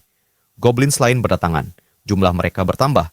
Shin tak bergeming, ia siap menghadapi semuanya. Gerombolan itu menyerbu bersamaan, tapi Shin menyongsong mereka. Pedangnya menari di antara kerumunan, setiap ayunan menuntut nyawa. Wajahnya perlahan dilumuri cairan merah. Tubuh-tubuh kecil para goblin berguguran satu persatu. Satu goblin yang selamat berdiri terpaku, tubuhnya gemetar ketakutan. Ia sadar terlalu terlambat. Melarikan diri bukan lagi pilihan. Ketika semuanya berakhir, Shin berdiri sendirian di tengah ladang kematian. Notifikasi muncul di hadapannya. Ia telah naik level. Namun lebih penting lagi, ia mendapatkan gelar yang ia incar. Lucky Day. Ternyata tidak sulit sama sekali. Gelar itu langsung meningkatkan 20 poin locknya. Dan setiap kali ia membunuh monster dari jenis yang sama, nilai keberuntungannya bisa naik hingga 10 poin tambahan. Shin telah memulai pengumpulan gelar-gelar yang ia butuhkan. Goblins baru tiba di lokasi. Mata mereka membelalak melihat mayat-mayat yang berserakan. Hancur, tidak utuh. Mereka membeku di tempat. Kengerian memaku mereka pada kenyataan. Sementara itu, Shin tersenyum. Ia membayangkan seberapa banyak lagi locknya akan bertambah jika ia terus melanjutkan pembantaian ini. Jumlah terbaru menunjukkan bahwa locknya telah meningkat 30 poin, melebihi gelar apapun yang tersedia secara umum. Satu gelar ini saja bernilai miliaran. Tiba-tiba, retakan merah muncul dari udara di belakangnya. Shin berbalik, merasakan perubahan mendadak di udara. Ia tahu persis apa yang terjadi, meski ia tak menyangka akan datang secepat ini.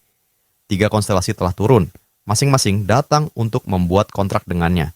Yang pertama, sang penyapu dimensi yang runtuh. Yang kedua, sang peziarah dari ruang tanpa batas. Yang terakhir, sang dewi keberuntungan. Ketiga konstelasi itu berdiri di hadapan Shin, menantikan jawaban darinya. Sebuah pemandangan yang membuatnya terpaku. Dia tak pernah membayangkan akan mengalami momen seperti ini begitu cepat, dan dengan 3 konstelasi sekaligus. Di antara mereka, satu kehadiran membuat jantungnya berdebar tak karuan, sang dewi keberuntungan. Bahkan dalam kehidupan sebelumnya, Shin tidak pernah menyaksikan sesuatu semacam ini. Tidak sekalipun. Rasa gugup menjalar perlahan. Ia bertanya-tanya dalam hati, apakah dirinya sudah terlalu sombong? Sang dewi memandangnya dengan senyum yang hangat dan penuh rasa ingin tahu. Tatapannya tak menyembunyikan ketertarikan, seolah ia belum pernah menyaksikan pendekar seberuntung ini sebelumnya. Shin membalas senyumnya, sedikit kaku, namun tak bisa menyembunyikan rasa terkejut yang ia rasakan. Ia tahu, keputusan untuk menginvestasikan semua poin ke status keberuntungan bukanlah hal biasa, tapi tampaknya itu telah menarik perhatian para dewa. Mereka bertiga datang bukan sekadar mengamati, mereka ingin membentuk kontrak. Namun, sebelum membuat keputusan, Shin harus mengevaluasi mereka satu persatu dengan sangat hati-hati. Yang pertama, sang penjaga dimensi korup, entitas ilahi yang erat kaitannya dengan pembantaian dan kekacauan. Ketertarikannya pada Shin berasal dari pembantaian brutal para goblin. Sosok ini membawa aura haus akan cairan merah yang tak bisa diabaikan. Yang kedua, sang peziarah pengembara di alam semesta. Tidak seperti penjaga, konstelasi ini membingungkan. Tak ada alasan jelas mengapa dia tertarik pada Shin. Namun sepertinya Dewi Keberuntunganlah yang entah bagaimana telah menarik perhatian sosok ini. Tak heran, di antara para dewa, Dewi Keberuntungan dikenal sebagai entitas paling populer dan dicintai. Tatapan lembut sang Dewi kembali beralih pada Shin, dan ia mengungkapkan sesuatu yang mengubah segalanya. Berbeda dari konstelasi lain, memilihnya tidak akan membatasi Shin untuk menjalin kontrak dengan konstelasi lain. Kesempatan langka yang nyaris mustahil. Pernyataan itu membawa kenangan lama. Dalam kehidupan sebelumnya, pernah ada seorang pemain pemanah. Ia terkenal karena mampu menembakkan panah ke langit dan tetap menghantam sasaran yang mustahil. Banyak yang menuduhnya curang, memakai cheat, atau teknologi ilegal. Tapi kenyataannya, ia hanya diberkahi oleh 2 konstelasi. Salah satunya adalah Dewi Keberuntungan. Saat ini, 3 sosok ilahi berdiri di hadapannya, masing-masing menanti keputusan. Shin merasa pikirannya dipenuhi kebingungan. Tekanan untuk memilih terasa amat berat, tapi para konstelasi menepis keraguannya. Mereka menyuruhnya untuk melupakan rasa takut dan memilih. Sang Dewi Keberuntungan memang pilihan paling menjanjikan. Namun satu keraguan tak bisa ia abaikan. Bagaimana jika tak ada lagi konstelasi lain yang datang di masa depan? Keputusan ini akan membentuk seluruh jalan hidupnya sebagai pemain. Dulu, dalam kehidupan sebelumnya, setelah menjadi pemain, Shin menunggu selama 10 tahun hingga satu-satunya konstelasi yang datang padanya muncul. Ia dikenal dengan nama Bloomer, harapan terakhir di ujung kehancuran. Sosok yang menyinarinya seperti cahaya samar di tengah kegelapan. Namun, bahkan setelah kontrak itu, tidak ada satupun berkah yang membantu. Syaratnya terlalu berat. Shin tumbuh menjadi pria tua berumur 55 tahun, tanpa pernah merasakan apa itu berkat ilahi. Tapi kini, mungkin dewa itulah yang mengembalikannya ke masa lalu. Dan jika benar, Shin masih menyimpan sebutir rasa terima kasih di sudut hatinya. Ia sadar, ia tidak boleh ceroboh. Tak ada jaminan akan ada kesempatan kedua. Tidak ada jaminan ia akan kembali lagi jika gagal. Maka ia harus memilih dengan penuh keyakinan. Di antara kehancuran, misteri, dan keberuntungan, Shin mengambil keputusan. Jarinya mengarah ke tombol, terima kontrak. Ia memilih Dewi Keberuntungan. Sang Dewi tampak terkejut, tapi kegembiraannya segera meluap. Kontrak pun terbentuk, bertahan selama 30 tahun, bahkan setelah kematian. Konstelasi lain bereaksi beragam. Beberapa mengucapkan selamat dengan tulus. Tapi sebagian lagi menunjukkan permusuhan terbuka, berniat menghalangi jalan Shin.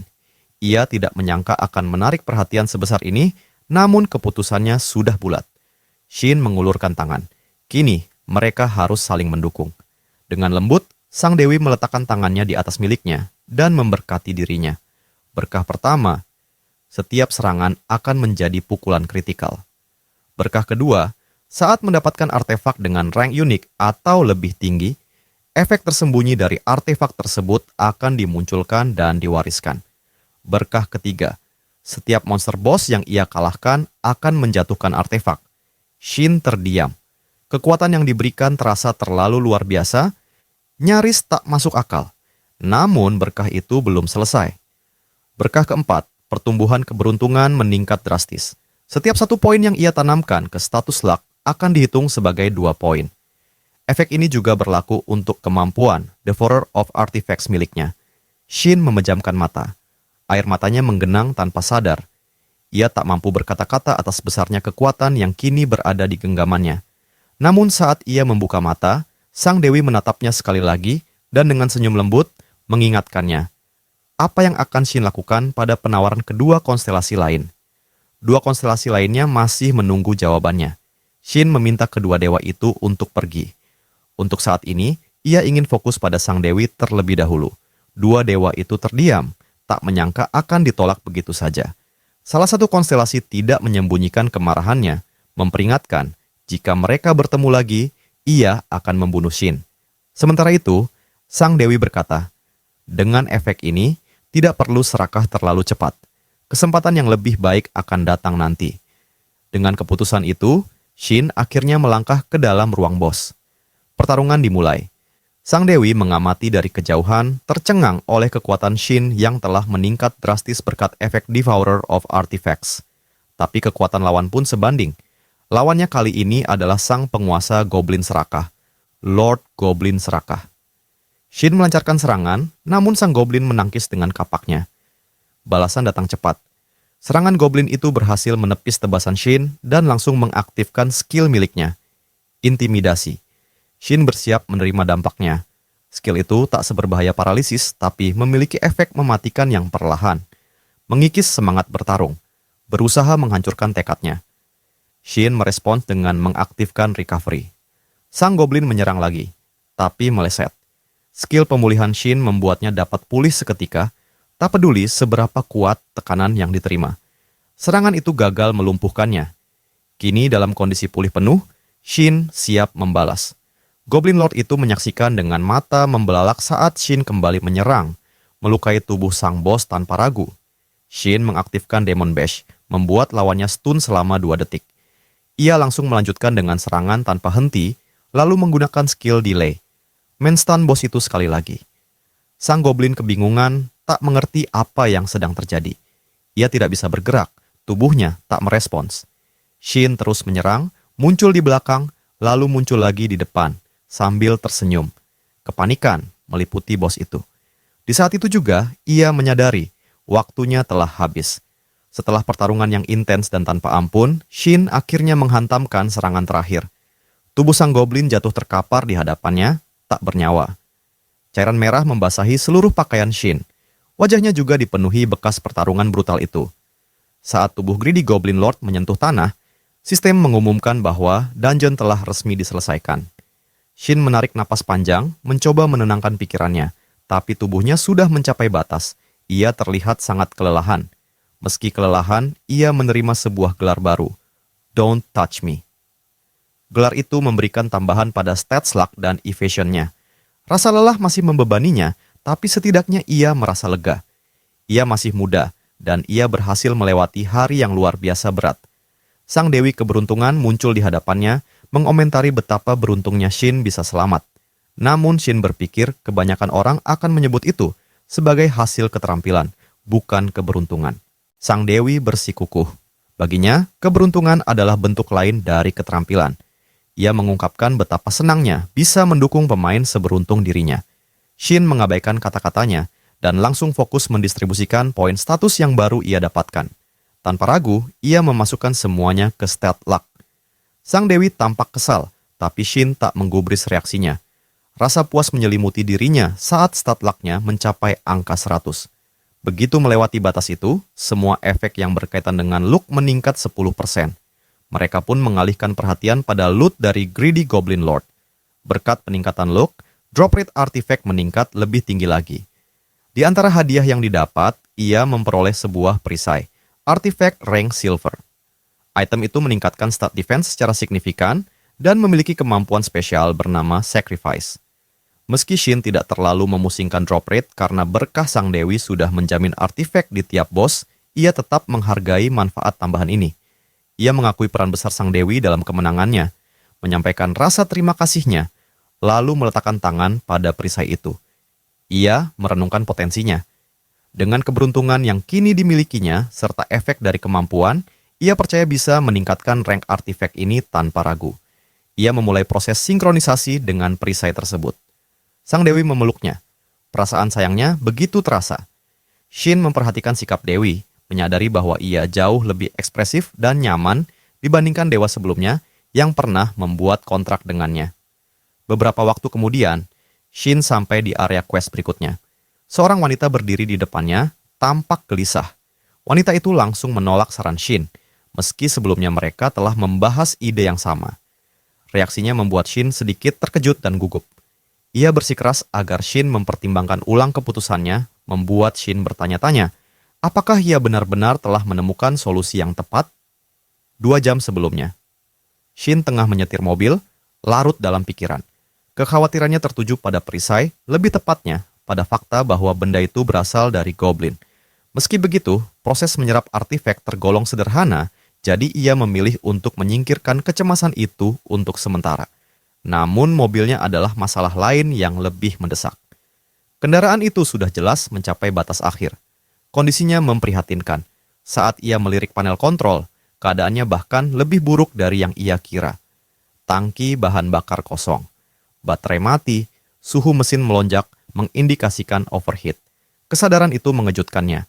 Mobil itu jauh lebih rusak dari dugaan. Sudah jelas, ia butuh pengganti. Namun sebelum memikirkan soal mobil baru, ada masalah yang lebih mendesak, sebuah rumah. Semakin rendah level player, semakin banyak kejahatan yang mengikuti.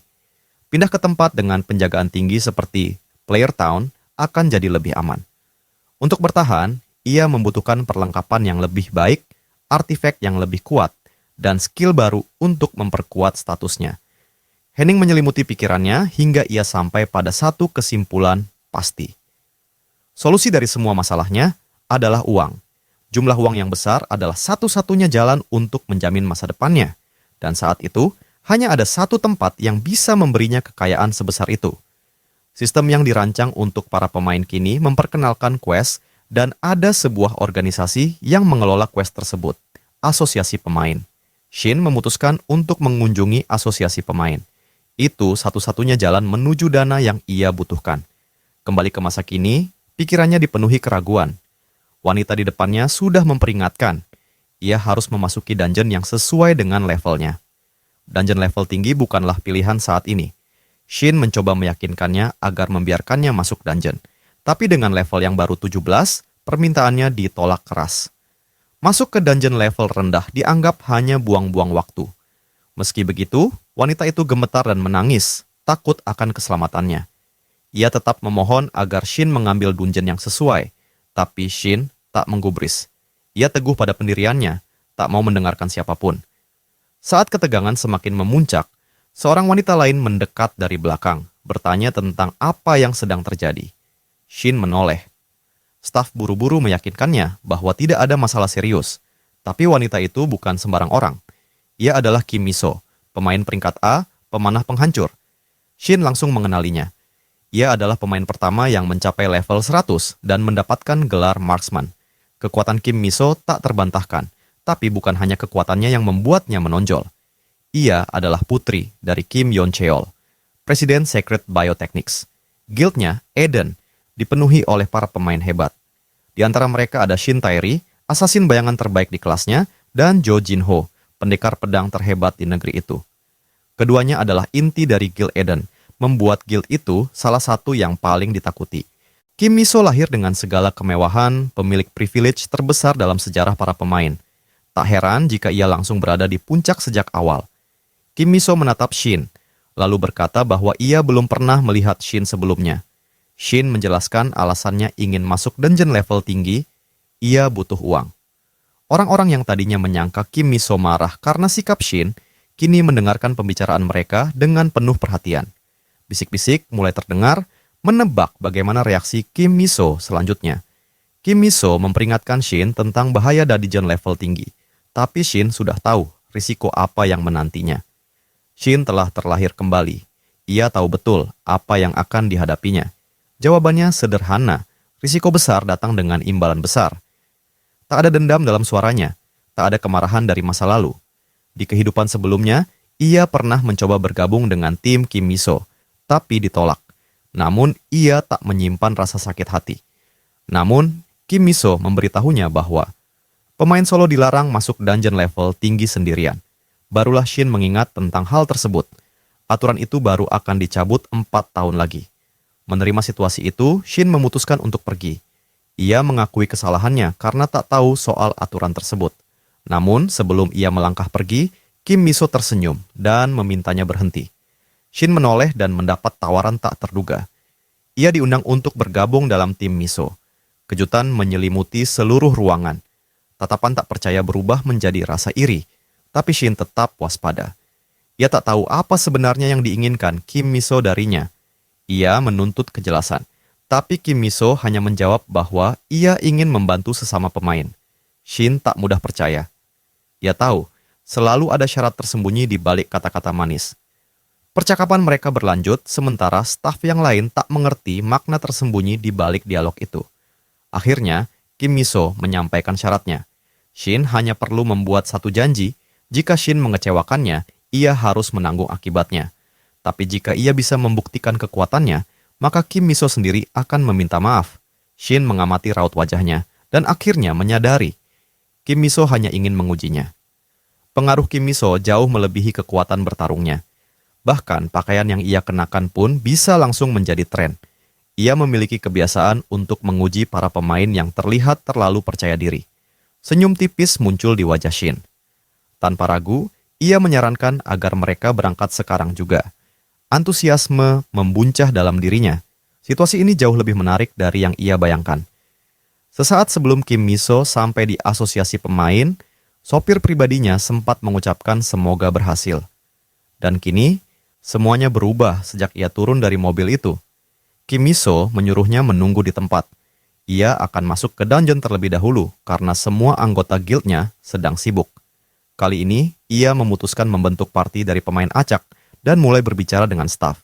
Staf memberikannya badge level 100 sebagai tanda bahwa ia siap menjalankan misi. Namun, suara kegaduhan dari arah lain menarik perhatiannya. Ia menoleh dan mendapati Shin tengah berdebat sengit dengan staf asosiasi pemain. Ia bersikeras untuk memasuki dungeon seorang diri. Melihat situasinya, Miso menyadari bahwa peraturan party dalam quest yang sedang aktif justru memberinya alasan untuk bekerja sama dengan Shin. Senyum kecil muncul di wajahnya ketika ia melihat ekspresi gugup staf yang bicara padanya. Ia mendengarkan percakapan mereka dengan saksama. Rasa penasarannya terhadap Shin tumbuh semakin kuat. Akhirnya, keduanya sepakat. Mereka akan masuk ke dungeon bersama. Penasaran dengan quest yang hendak Shin jalani sendiri, Kim Miso meminta staf wanita untuk menunjukkan detail misinya. Sang staf tampak ragu sebelum akhirnya membuka jendela quest dan mendorongnya ke arah Miso. Dengan cemas, ia menyuruh Miso untuk melihat sendiri. Questnya adalah sebuah misi pertahanan. Target utama, membasmi kawanan serigala. Level yang direkomendasikan untuk misi ini adalah 100, dan jumlah musuh yang harus dihadapi 300 ekor. Saat Miso membaca lebih dalam, ia menyadari sesuatu. Shin tidak meminta misi raid, tapi misi pertahanan. Dan untuk menyelesaikan misi seperti ini, tidak boleh ada satu monster pun yang lolos. Dalam format standar, quest seperti ini membutuhkan setidaknya 4 orang, 1 tank, 2 damage dealer, dan 1 penyerang jarak jauh. Namun, Shin berniat menyelesaikannya seorang diri. Bagi pemain berpengalaman, ini adalah aksi yang sembrono. Saat Shin bertanya apakah Miso takut, ia awalnya mengabaikan pertanyaan itu. Tapi ketika Shin menegaskan bahwa ia sudah menatap jendela quest terlalu lama, Miso gemetar, bukan karena takut, tapi kesal, karena dibaca begitu mudah. Staf wanita yang mengamati mereka bingung, tidak mengerti kenapa Shin malah menyulut emosi Kim Miso. Tapi sebelum ia sempat bicara lebih jauh, Miso mendadak meraih tangannya dan tersenyum. Miso menenangkan staf itu. Tidak akan ada masalah. Ia sudah menerima permintaan quest tersebut. Sekejap kemudian, kilatan petir biru membelah aula asosiasi. Tubuh mereka berdua lenyap, ditarik masuk ke dalam dungeon. Staf wanita itu masih menatap tempat mereka berdiri tadi, kekhawatiran tertinggal di matanya. Namun dengan Kim Miso di sisi Shin, ia yakin keduanya akan kembali dengan selamat. Sementara itu, para pemain di sekitar hanya bisa menatap tak percaya. Mereka berbisik penuh keraguan. Apa mungkin Shin, seorang pemain level 17, bisa bertahan dalam misi seberat itu? Salah satu dari mereka mengungkapkan rasa curiga, menyebut bahwa mungkin saja Miso punya rencana rahasia. Bagaimanapun juga, ia adalah pemain termuda yang pernah mencapai peringkat A+. Asosiasi baru-baru ini memperkenalkan sistem peringkat baru yang menilai kekuatan pemain berdasarkan 2 aspek. Jumlah dungeon yang telah diselesaikan dan pemahaman mereka terhadap pertarungan. Dan peringkat Kim Miso diperoleh semata-mata karena pemahaman tempurnya yang luar biasa. Namun bahkan dengan semua itu, masih ada monster di dunia ini yang jauh lebih kuat dari dirinya. Tapi, bukan bahaya yang membuat mereka iri. Yang benar-benar memicu kecemburuan adalah kenyataan bahwa Shin masuk ke dungeon bersama Kim Miso, berduaan. Dungeon kali ini mengambil bentuk lanskap kota tua. Namanya Night and Wolf. Tujuannya sederhana, melindungi sebuah jembatan dari gelombang serangan monster. Sebagai pemanah, Miso mengambil posisi di atas menara. Dari sana, ia bisa melihat seluruh medan pertempuran dengan jelas. Di kejauhan, Shin berdiri di tengah jembatan, menunggu. Miso menatap Shin dari atas. Dalam hati, ia bersumpah. Jika terlalu berbahaya bagi Shin, maka ia akan turun tangan. Ia yang menerima misi ini, dan ia tak akan membiarkannya gagal. Shin mendongak, menatapnya, lalu tersenyum. 30 menit sebelum mereka tiba di dungeon, Shin sempat memeriksa pedangnya dengan saksama. Saat itu, ia sempat memberikan peringatan. Jangan ikut campur, kecuali aku sendiri yang memintanya. Perkataan itu mengejutkan Miso, tapi ia belum sempat menjawab ketika Shin melanjutkan. Shin hanya akan memberikan 5% dari total hadiah kepada Miso. Shin menyuruhnya untuk mengambil posisi tinggi dan menembak hanya jika diberi sinyal. Kekhawatiran Miso semakin dalam. 300 monster, bahkan bagi pemain level 100, ini bukan pertarungan mudah. Namun Shin tetap berdiri, tak bergeming. Senyumnya tenang, tatapannya tajam. Ia percaya pada dirinya sendiri. Miso terdiam, menatapnya. Untuk sesaat, ia benar-benar tak bisa membantah keyakinan dalam diri Shin. Dan kini, waktu pertarungan telah tiba. Kawanan serigala muncul. Tubuh mereka menyala dengan cahaya biru menyeramkan, melaju tanpa ragu ke arah jembatan. Shin menghentakkan senjatanya ke tanah. Tak satu pun monster boleh melewatinya. Pertarungan pun dimulai. Shin menerjang ke arah gerombolan itu. Miso hanya bisa menatap dari menara, terpaku pada pertunjukan luar biasa di hadapannya. Shin melibas setiap serigala dengan ketepatan sempurna. Tak ada gerakan yang sia-sia. Tak satu pun serangan meleset. Ia menebas mereka dalam hitungan detik, satu demi satu. Dan saat ia menoleh ke belakang dengan senyum penuh percaya diri, menikmati suara tubuh para monster yang roboh. Kim Miso pun menyadari, Shin bukanlah pemain biasa. Serangan Shin bergerak dengan ritme sempurna, memadukan ofensif dan defensif dalam harmoni yang nyaris mustahil. Tak ada gerakan yang sia-sia, semuanya dilakukan demi efisiensi tertinggi. Meski tekniknya mendekati sempurna, Miso tetap yakin bahwa masih ada ruang untuk berkembang, mengingat jumlah musuh yang tersisa masih sangat banyak. Tak lama kemudian, Shin mulai terkepung. Ini bukan kawanan biasa. Monster-monster ini tidak seharusnya bisa dihadapi oleh seorang pemain level 17 sendirian. Namun, sesuatu yang aneh terjadi. Semua monster yang sempat terkena serangan Shin mendadak membeku di tempat. Miso terbelalak menyadari bahwa Shin baru saja mengaktifkan skill stun, kemampuan yang seharusnya belum bisa dimiliki oleh pemain level rendah. Saking terkejutnya, ia hampir kehilangan keseimbangan dan nyaris jatuh dari menara, namun berhasil menahan tubuhnya tepat waktu. Ia segera menganalisis efek dari skill tersebut. Durasinya sekitar 4 detik, cukup bagi Shin untuk menghabisi semuanya. Dan benar saja, dengan senyum tipis, Shin melanjutkan pembantaiannya. Gerakannya cepat, presisi, dan mematikan. Monster-monster itu tak sempat mengeluarkan suara. Satu persatu runtuh di bawah tebasan pedangnya. Namun di tengah pertempuran, sebuah aura kuat muncul, menembus kerumunan. Seekor serigala hitam raksasa menerobos, membunuh sesamanya tanpa ragu. Shin merasakan firasat buruk. Makhluk ini bukan musuh sembarangan.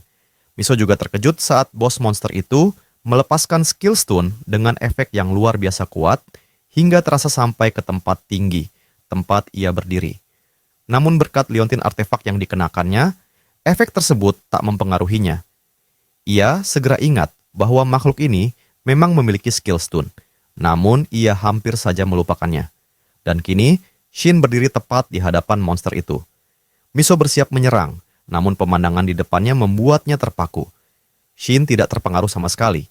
Ia telah mengaktifkan skill recovery yang langsung menghapus semua efek debuff, termasuk stun. Dengan kecepatan penuh, ia menerjang maju. Miso terdiam, tidak percaya dengan apa yang ia lihat. Seorang pemain level 17 menunjukkan kemampuan di luar nalar. Durasi stun lebih panjang, teknik pedang luar biasa, dan kini kemampuan menghilangkan debuff. Monster itu pun terkejut. Ia tahu mangsanya seharusnya tidak bisa bergerak, tapi Shin telah berada di bawahnya. Dalam gerakan secepat kilat, Shin meluncur di tanah dan menebas bagian perut monster itu dari bawah. Cairan merah muncrat deras, serangan itu dalam dan presisi. Monster itu runtuh, mati seketika. Shin muncul dari balik tubuhnya yang besar, berdiri dengan pakaian penuh cairan merah dan senyum puas di wajahnya. Dari atas menara, Miso masih terpaku. Ia belum menembakkan satu pun anak panah. Shin baru saja mengalahkan Mid Boss, serigala hitam raksasa itu. Kini, dari total 300 monster dalam quest ini, 299 telah ia kalahkan seorang diri. Progress levelingnya melonjak drastis dan ia memperoleh title baru, tanpa takut. Titel ini memperkuat kemampuannya dan memberikan kekebalan terhadap debuff dari monster tipe serigala biasa. Meski begitu, ia tetap rentan terhadap efek bos monster. Shin menoleh ke arah Miso yang masih berdiri membeku di atas menara, masih tak percaya dengan apa yang baru saja disaksikannya. Tatapan itu membuat Shin tersenyum. Ia tahu Miso belum sepenuhnya yakin dengan kemampuannya. Tapi justru karena itu, ia ingin terus menunjukkan kekuatannya. Dengan tatapan penuh percaya diri, ia menggenggam pedangnya lebih erat. Kini tinggal satu musuh terakhir yang tersisa. Dan saat suara raungan menggema dari kejauhan, udara di sekeliling berubah menjadi berat dan penuh tekanan. Bos terakhir telah muncul, Full Moon Wolf Lord, monster raksasa dengan aura buas dan kehancuran. Tanpa membuang waktu, makhluk itu langsung menerjang dengan serangan brutal, mencoba menaklukkan Shin dengan kekuatan luar biasa. Namun Shin menghindar dengan mudah. Langkahnya ringan, tatapannya tajam. Ia menganalisis setiap gerakan musuh dengan presisi tinggi. Bos ini bukan makhluk biasa. Pola serangannya tidak konvensional, acak dan sulit diprediksi. Tapi Shin tetap tenang. Ia tahu ini adalah ujian sejati, dan ia siap menghadapinya. Meski tubuhnya mulai terasa berat, Shin tetap tenang. Ia berdiri teguh, siap mengantisipasi setiap gerakan berikutnya dari makhluk buas di hadapannya. Pertarungan antara Shin dan Wolf Lord berlangsung dengan intensitas yang tak terbayangkan. Setiap kali sang monster melancarkan serangan brutal, Shin membalasnya dengan kelincahan dan presisi yang mengagumkan. Ia menghindar dengan mudah, mengimbangi kecepatan luar biasa dari makhluk itu. Ketahanan sang bos benar-benar luar biasa, namun Shin tak heran. Ia sudah memperkirakan bahwa monster sekelas Bounty Hunter akan memiliki daya tahan sedemikian besar. Serangan awalnya memang gagal memberikan dampak berarti, namun hal itu bukan sesuatu yang mengejutkan bagi Shin. Dari atas, Miso menyaksikan pertarungan itu dengan mata berbinar. Kekaguman tumbuh dalam dirinya, rasa penasaran berubah menjadi rasa hormat. Bagaimana bisa seorang manusia biasa menunjukkan kemampuan sehebat ini? Ia mulai memahami bahwa yang membuat Shin berbeda bukan hanya refleksnya yang cepat atau kekuatannya yang besar. Ia memiliki kemampuan untuk menetralkan efek debuff yang biasanya menjadi momok bagi para petarung. Dengan teknik yang tidak dimiliki siapapun, Shin mampu membuat efek negatif itu lenyap, seakan tak pernah ada. Pertarungan berlanjut dengan sengit. Serangan demi serangan dari sang monster datang dengan ritme yang kian tak terduga. Namun Shin tetap berada satu langkah di depan, menghindari setiap serangan tanpa satupun luka tambahan. Namun Wolf Lord bukan makhluk bodoh. Ia segera menyesuaikan strateginya, melancarkan gelombang serangan kedua yang jauh lebih brutal.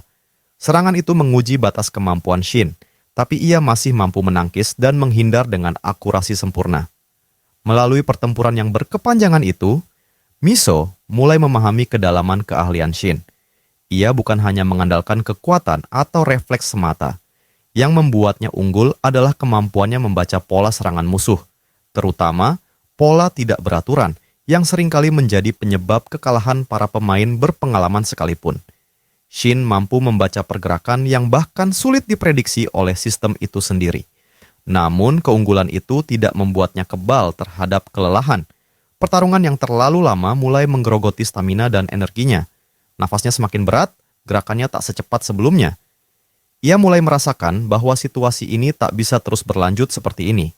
Jika terus memaksa, hanya tinggal hitungan detik sebelum segalanya berakhir. HP-nya telah turun drastis dari 700 ke angka 120. 2 pukulan lagi saja, dan semuanya akan selesai. Di tengah desakan itu, pandangannya terpaku pada pergerakan sang monster. Wolf Lord telah berada tepat di belakangnya, bersiap melancarkan serangan penentu. Namun Shin bukan tipe yang panik. Dalam sepersekian detik, ia menyusun rencana. Ia mengenali pola serangan mematikan itu. Bullfloat, sebuah teknik khas monster ini yang telah merenggut banyak nyawa pemain lain, tapi tidak dengan dirinya. Ia tahu cara kerjanya dan berniat membalikkan keadaan. Dalam kondisi mendesak, ia paham bahwa taktik ekstrim harus diambil. Saat sang monster menerjang dengan kecepatan penuh, Shin berbalik dan menebas salah satu anggota tubuh penyerangnya sebelum serangan pertama sempat mendarat. Sayangnya, serangan kedua datang jauh lebih cepat dari yang ia perkirakan. Serangan itu berhasil menghantam tubuh Shin. Dari atas, Miso menatapnya dengan mata membelalak. Napasnya tercekat, wajahnya memucat. Ia tak sanggup memproses apa yang baru saja terjadi. Sosok yang tadi begitu gagah kini terpukul mundur. Rasa bersalah langsung menyesaki dadanya. Ia jatuh berlutut, air mata menggantung di sudut matanya. Ia menyadari bahwa ia terlalu percaya diri. Meski telah menyaksikan kekuatan luar biasa Shin, ia tetap menahan diri, mengira bahwa pria itu bisa menangani segalanya sendirian. Jika saja ia bergerak lebih cepat, mungkin hal ini bisa dihindari. Namun saat keputusasaan mulai mengambil alih, sesuatu yang tak terduga terjadi. Sebuah efek khusus aktif, kemampuan penyembuhan berbasis kerusakan tubuh, sesuatu yang sangat langka dan hanya dimiliki oleh mereka yang memiliki kondisi khusus. Shin yang kini juga memperhatikan, menyadari bahwa efek ini bukanlah sembarang kemampuan. Ini adalah skill yang memulihkan bagian tubuh yang terkena serangan berdasarkan lokasi luka yang diterima. Shin diam-diam menganalisis efek tersebut sambil menahan rasa sakit, memikirkan bagian mana yang paling vital untuk dipulihkan terlebih dahulu. Mengingat langkanya kemampuan penyembuhan dalam sistem ini dan beban luar biasa yang diterima tubuhnya, terutama bagian punggung yang menanggung semua beban, ia tahu bahwa ia harus membuat pilihan yang tepat. Di tengah pertempuran, Shin akhirnya mengambil keputusan. Dengan HP yang kini pulih sepenuhnya, ia menyadari betapa dekatnya ia tadi dengan kematian. Satu kesalahan kecil saja dan segalanya akan berakhir. Namun keberuntungan masih berpihak padanya. Dan itu adalah sesuatu yang kini harus diterima oleh lawannya. Yang menjadi perhatian utama justru bukan dirinya, melainkan siapa yang akan menyelamatkan sang monster, melihat tangan monster itu telah terpotong berkat serangan Shin sebelumnya. Tanpa ragu, ia mengaktifkan Demon Dash, dan dalam sekejap efek kemampuan itu membuat sang bos lumpuh total. Monster itu tak bisa bergerak, terperangkap dalam serangan baliknya. Shin menilai situasi dengan tenang, sadar betapa besar peran keberuntungan dalam pertarungan ini. Dan pada akhirnya, pertarungan itu berakhir dengan satu tebasan yang menentukan.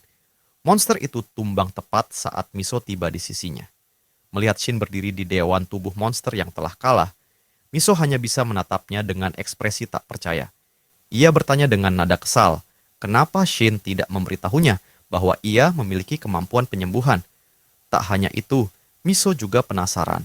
Bagaimana bisa Shin mengenali setiap pola serangan Wolf Lord seolah-olah Shin sudah pernah menghadapi monster itu sebelumnya.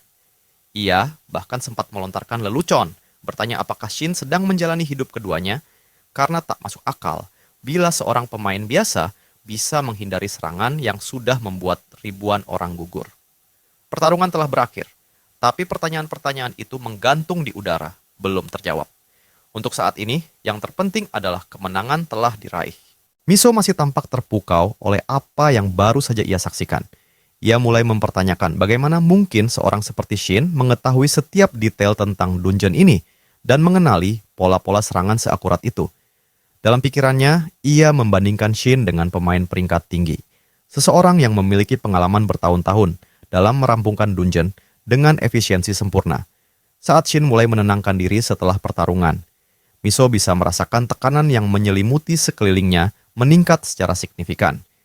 Miso kemudian menyampaikan pikirannya, mengatakan bahwa menyaksikannya bertarung terasa seperti melihat pemain ranking tinggi sedang beraksi, seseorang yang jelas berada jauh di atas level rata-rata. Namun Shin sempat salah menafsirkan kata-katanya.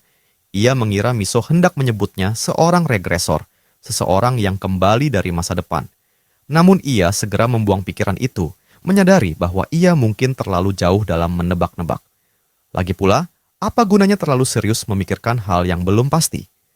Miso kemudian menariknya kembali ke realita, mengingatkan bahwa monster di hadapan Shin masih hidup. Shin yang sempat melamun kini kembali fokus, matanya tertuju pada makhluk itu yang tengah sekarat. Dengan tenang Shin mendekat, bersiap menghabisinya, penuh antisipasi terhadap apa yang mungkin ia dapatkan dari kemenangan ini. Titel yang baru saja Shin dapatkan menjelaskan bahwa ketika ia berada dalam radius beberapa meter dari makhluk hidup lainnya, baik itu manusia maupun monster, sistem akan mengaktifkan skenario duel 1 lawan 1. Dalam kondisi itu, seluruh statistiknya otomatis meningkat 20%. Setelah pertarungan selesai, semua status kembali normal. Shin tahu, kemenangan kali ini akan memberinya title kelas C pertamanya. Langkah besar dalam perjalanannya.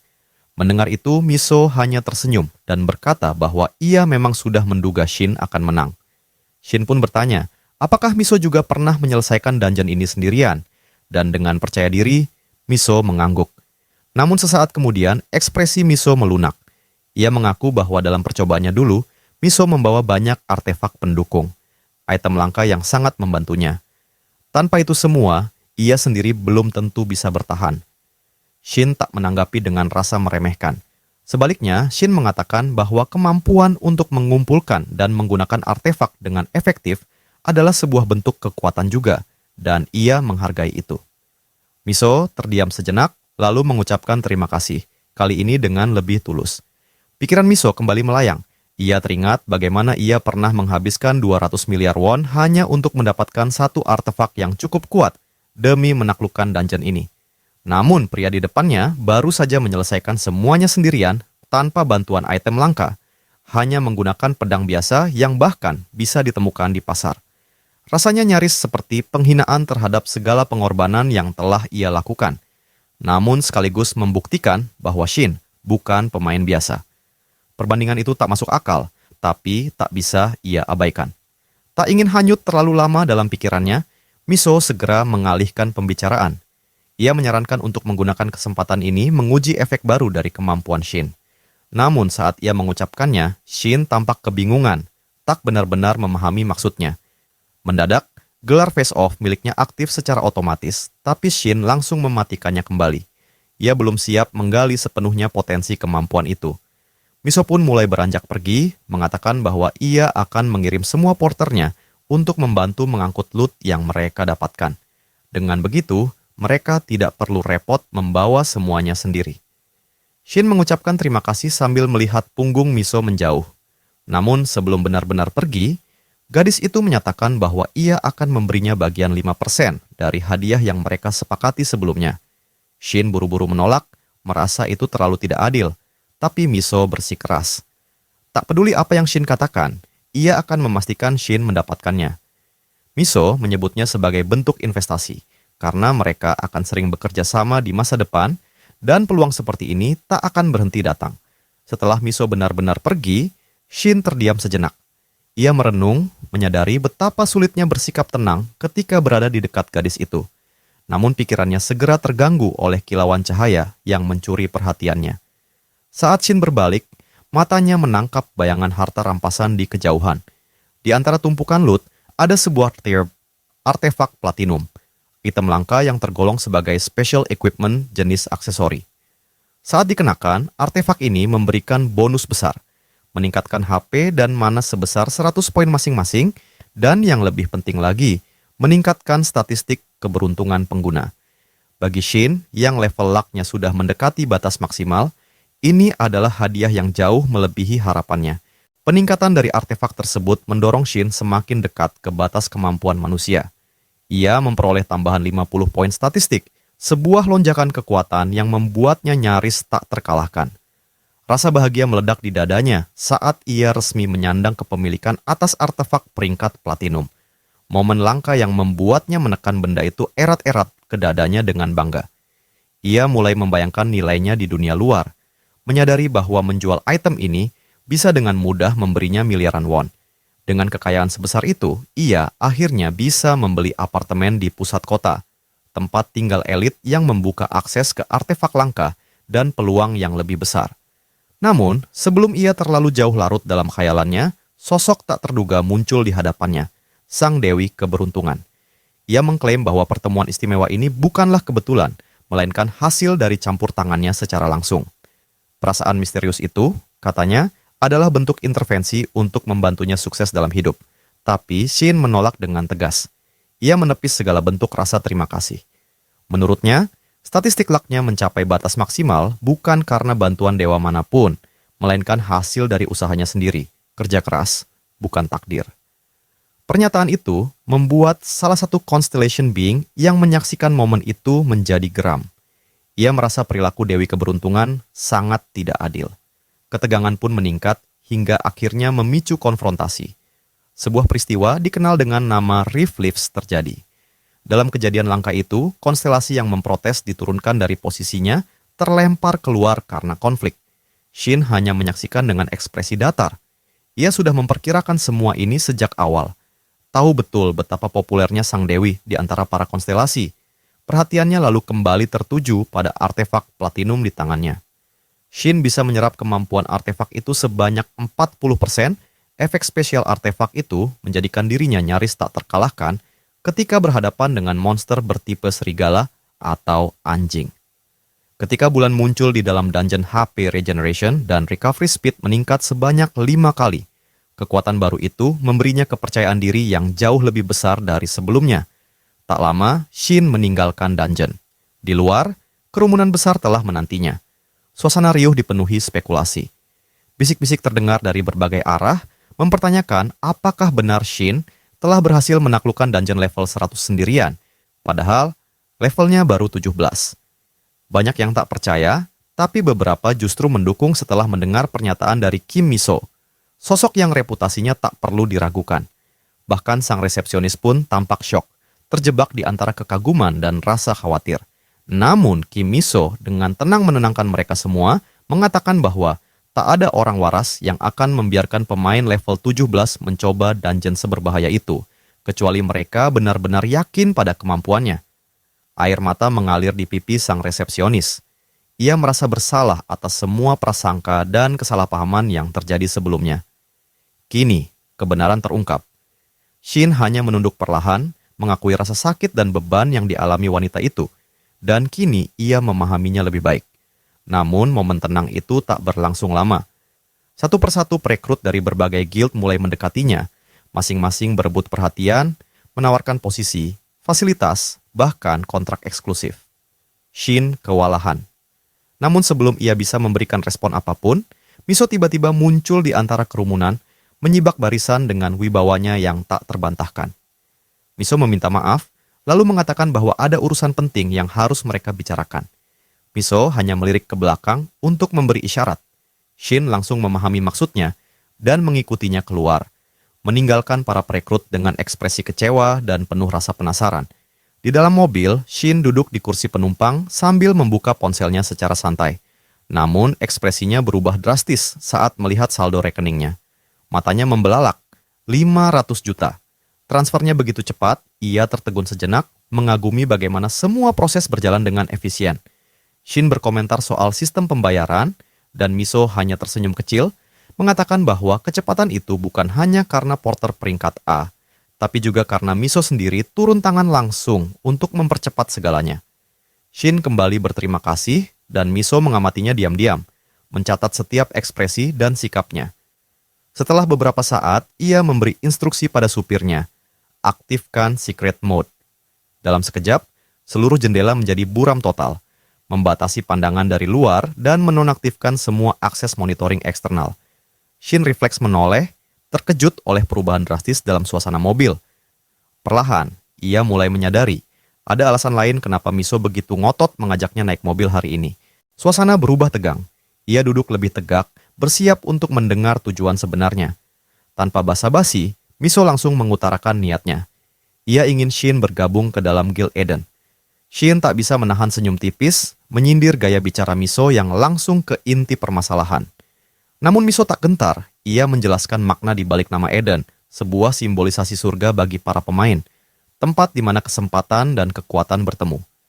Dalam hati, Shin mengakui, ia akan berbohong jika mengatakan bahwa ia tidak pernah memikirkan tawaran semacam ini, terutama sebelum regressionnya. Dan kini, semuanya terasa semakin nyata. Di kehidupan sebelumnya, Shin hanyalah pria biasa. Seseorang yang tak menonjol dalam hal apapun, namun merasa cukup nyaman menjadi bagian dari sesuatu yang lebih besar.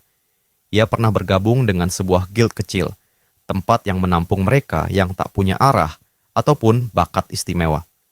Guild itu bukanlah tempat kuat atau hebat, tapi aman. Sebuah pelukan hangat bagi orang-orang yang tersesat. Namun semuanya berubah setelah satu insiden yang tak pernah bisa ia lupakan. Kini, seiring pertumbuhannya yang melesat dengan kecepatan luar biasa, Shin sadar bahwa bahkan guild paling terstruktur sekalipun justru akan menghambat perkembangannya, membatasi langkahnya. Dan akhirnya, ia membuat keputusan untuk berjalan sendiri. Ia mengutarakan penolakannya pada tawaran Miso, menyampaikannya dengan tulus dan penuh penghargaan. Miso hanya mengangguk pelan, ia sudah tahu. Tanpa perlu dijelaskan, Miso menebak bahwa Shin berniat mendirikan one-man guild. Guild satu orang. Dan meskipun Shin sempat terkejut oleh ketepatannya, ia tak menyangkal. Apa yang lebih mengejutkan adalah ketika Miso mengungkap identitas aslinya. Ia adalah putri dari ketua salah satu korporasi terbesar di industri ini. Miso menjelaskan bahwa dengan bakat seperti milik Shin, tak sulit untuk menebak niat di balik setiap langkah. Tapi yang terpenting, saat ini dialah satu-satunya yang mengetahui kebenaran tentang Shin sepenuhnya. Shin terdiam. Ia tahu Miso sedang membuka semua kartunya di atas meja. Ia tak sedang menggoda atau menjilat. Ia sedang membangun pondasi untuk hubungan jangka panjang. Dan Shin harus mengakui, Miso bukan hanya kuat, tapi juga negosiator ulung.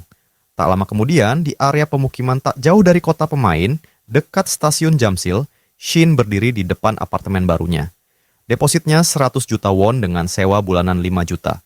Ia sedikit terkejut oleh harga yang tinggi, tapi wanita di depannya tersenyum santai, menyebutnya sebagai penawaran bagus. Ia meninggalkan Shin di sana untuk beristirahat dan meminta Shin menghubunginya jika ada masalah. Shin melambaikan tangan, lalu menatap apartemen barunya. Sebuah ruang kecil namun milik sendiri. Ia terdiam sejenak, merenung. Betapa cepat semuanya terjadi. Ia bahkan sempat berpikir, apakah ini semua ulah Dewi Keberuntungan lagi? Sejak kembali ke masa lalu, segalanya seperti bergerak terlalu cepat. Ia belum tahu kemana arah langkah selanjutnya. Belum tahu apa yang akan ia perjuangkan. Namun kemudian, tubuhnya bereaksi sebelum pikirannya. Ia merasakan sesuatu yang sudah lama hilang, cairan merah yang mengalir lebih deras, napas yang memburu, energi masa muda. Jantungnya berdegup cepat, dan di momen itu, ia sadar. Ia tidak ditakdirkan untuk hidup tenang. Tubuhnya menolak diam, ia tidak akan pernah jadi pengecut lagi. Ia akan hidup sepenuhnya. Kesempatan demi kesempatan mulai muncul. Salah satunya datang dari Player Journal. Seorang bernama Park Yong-min menyebut namanya dalam sebuah artikel, meningkatkan visibilitasnya secara drastis dalam komunitas pemain. Sebelum berpisah, Miso mengundangnya untuk ikut dalam sebuah tim eksplorasi yang akan masuk ke Unidentified Gate, gerbang tak dikenal. Kali ini, bukan dungeon tetap yang punya pola pasti, tapi sebuah wilayah liar yang terus berubah. Pintu masuknya bergeser secara real time. Monster di dalamnya pun tak pernah sama. Risiko tinggi, tapi hadiah pun setimpal. Bahkan ada bonus artefak kelas atas bagi penyelesaian pertama. Mungkin sebanding dengan milik Miso sendiri. Tanpa ragu, Shin menerima tawaran itu. Keputusan yang membuat Miso terkejut. Ia bahkan belum selesai menjelaskan detailnya. Tapi Shin sudah lama menanti peluang seperti ini. Sebelum mereka berpisah, Miso menyodorkan ponselnya untuk menyimpan nomor Shin. Namun ia lupa membuka kunci layar. Saat layar menyala, Shin tanpa sengaja melihat wallpapernya. 2 foto almarhum berdiri berdampingan. Miso buru-buru meminta maaf, menyebut dirinya ceroboh. Shin bisa saja bertanya, namun ia tahu, setiap orang memiliki bebannya masing-masing. Bahkan dirinya sendiri punya luka yang belum bisa ia bagikan pada siapapun. Momen itu membuat pikirannya melayang ke satu sosok yang dulu menemaninya bertahun-tahun. Sang konstelasi. Ia bertanya-tanya, di mana dia sekarang? Apakah ia akan muncul lagi untuknya? Sementara itu, di ruang VIP Guild Eden, seorang pria duduk bersama Miso, menyeruput kopi sambil tersenyum. Aku sudah lama menunggu kesempatan ini, ujarnya. Tapi sepertinya kau lebih tertarik pada ponselmu. Miso tak menyangkal. Ia sedang menunggu pesan dari Shin. Mereka akan menghadapi gate bersama dan komunikasi harus tetap terbuka. Pria itu tersenyum tipis. Kau suka padanya ya? Miso lalu mengingatkan bahwa Shin adalah orang yang mampu melumpuhkan musuh lebih lama dari dirinya. Fakta yang tak pernah ia lupakan. Miso hanya menjawab santai. Dia menolak bergabung ke Guild Eden, tapi kemampuan swordsmanship-nya sangat tinggi, mungkin hampir menyamaimu. Pria itu, Jo Jin Ho, pemain level 700 peringkat S, menatap Miso dengan heran. Baginya, membandingkan mereka berdua saat ini masih terlalu berlebihan. Tapi jauh di lubuk hatinya, ia mulai merasa sedikit penasaran. Di sebuah arena latihan Jamso yang diselimuti keheningan saat Shin berdiri tegak, telepon menempel di telinganya. Suara Miso terdengar tegas dan padat. Gerbang baru telah muncul 500 meter barat laut stasiun Chunui, jalur 7. Timnya sudah siap, zona tengah telah dipetakan, dan semua informasi internal telah ia kirimkan ke Shin. Kini, ia hanya perlu mengonfirmasi. Shin memproses data itu cepat. Bos gerbang kali ini adalah tipe serigala berkepala 3, sejenis Cerberus. Level 100, serangan bertubi-tubi. Tapi justru itu membuatnya tersenyum tipis. Ia baru saja memperoleh skill yang membuatnya kebal terhadap serangan monster jenis serigala, sekaligus memulihkan status 5 kali lebih cepat. Begitu panggilan berakhir, suara lain menyela dari belakangnya. "Kau selesai dengan panggilan panjangmu, Tuan Terkenal?" Sindir pria yang berdiri santai. Ketua tim, rekan lama, sekaligus mantan leader tim. Shin tersenyum kecil dan meminta maaf, memanggilnya dengan sebutan leader. Tapi ketua tim hanya mengangkat bahu, mengatakan bahwa di luar dungeon, ia bukan siapa-siapa. "Kau sekarang terkenal," tambahnya sambil memperlihatkan ponsel. Shin mendekat dan melihat namanya terpampang di media. Rookie legendaris muncul seperti komet. Ia membaca cepat, terpaku, hingga ketua tim tertawa kecil dan menyarankan agar Shin mematikan ponselnya jika tak ingin diserbu panggilan dari berbagai orang. Tepat saat itu, ponsel Shin pun mulai berdering. Shin mengabaikannya dan kembali ke inti tujuan. "Apa yang kau siapkan hari ini?" tanyanya. Ketua tim menunjukkan sebuah tas berisi artefak, memancarkan cahaya kuning samar. Shin nyaris tak percaya. "Ini untukku." Ketua tim hanya tersenyum dan menjawab bahwa itu tentu saja tidak gratis. Semua artefak itu dulu miliknya. Ketua tim bertanya kenapa tak beli baru saja. Shin mencoba berdalih, mengaitkan hal itu dengan tahayul, padahal ia tahu artefak lama justru menyimpan tingkat penyerapan yang lebih tinggi. Saat itu seorang wanita datang tergesa-gesa, meminta maaf karena terlambat. Ia memperkenalkan diri sebagai penilai artefak. Shin sempat bingung, tapi ketua tim menjelaskan bahwa ia membawanya agar Shin tidak menawar dengan harga sadis, dengan alasan karena teman. Wanita itu kemudian menggelar kain, meletakkan artefak satu persatu, lalu mengaktifkan skill penilaiannya. Aura sihir memancar dari tangannya, penuh konsentrasi. Setelah beberapa menit, ia menghela napas lega dan menyatakan bahwa nilai artefak sesuai dengan kesepakatan mereka. Ketua tim tertawa. "Lihat, kau tidak bisa menawar dengan sadis seperti warga Vesnuk, kan?" Shin membalas santai bahwa ia memang tidak berniat seperti itu. Namun tiba-tiba, ketua tim mencabut pedangnya. Sebelum transaksi berakhir, ada satu hal. Shin terkejut, bertanya dengan waspada. Ketua tim menatapnya lurus, meminta Shin menilai teknik pedangnya. Shin menolak dengan merendah, merasa dirinya tak berhak. Tapi ketua tim memotong cepat, menyebut bahwa ia tahu Shin jauh lebih kuat darinya, dan ia cukup rendah hati untuk belajar. Tatapan mereka bertemu. Keseriusan ketua tim tidak bisa diabaikan. Akhirnya, Shin mengangguk, menyuruhnya untuk menunjukkan kemampuan terbaiknya. Shin melangkah mundur, meminta sang penilai berdiri di belakangnya agar tidak terkena dampak energi serangan. Ketua tim menarik napas, merendahkan posisi tubuh, lalu mulai bergerak. Tebasan pertama membelah udara, cepat dan presisi. Yang kedua, lebih kuat, menghasilkan tekanan angin yang mengguncang debu di sekitarnya. Semua gerakan dilakukan dengan fokus mutlak. Sementara aura tajam membuat wanita itu mundur panik, Shin tetap tenang. Tubuhnya tak bergeming, matanya tajam menilai. Shin merenung sejenak, memperhatikan gerakan ketua tim. Tak bisa dipungkiri, ketua tim telah berkembang pesat sejak terakhir kali mereka bertemu di dungeon, dan menunjukkan dedikasi pada latihannya. Namun, ada yang ganjil, gerakan ketua tim tampak tidak seimbang, terutama di sisi kiri. Setelah demonstrasi selesai, Shin memanggil perhatian ketua tim, mengejutkannya dengan pertanyaan, "Ada yang salah dengan lengan kirimu?" Ketua tim terdiam, terperangah. Shin menjelaskan bahwa ia melihat ketika ketua tim melibas dengan tangan kanan. Bahu kiri ketua tim terangkat lebih cepat dari yang seharusnya, seolah-olah dia terlalu khawatir dengan sisi tersebut. Ketua tim mengakui bahwa Shin benar.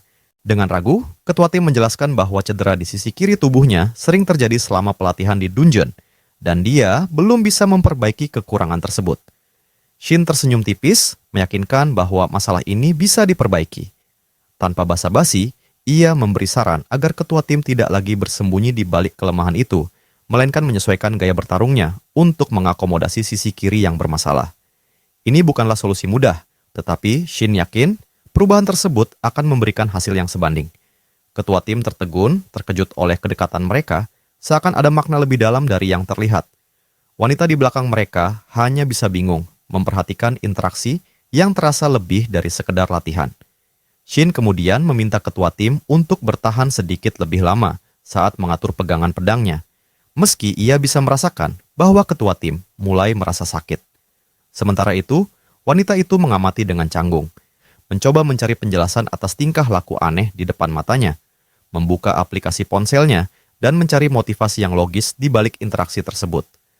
Beberapa saat kemudian, Shin kembali ke mobilnya, menyetir sembari merenungkan betapa banyaknya uang yang dia habiskan untuk transaksi tersebut. Namun, ia merasa puas dengan hasil yang didapat.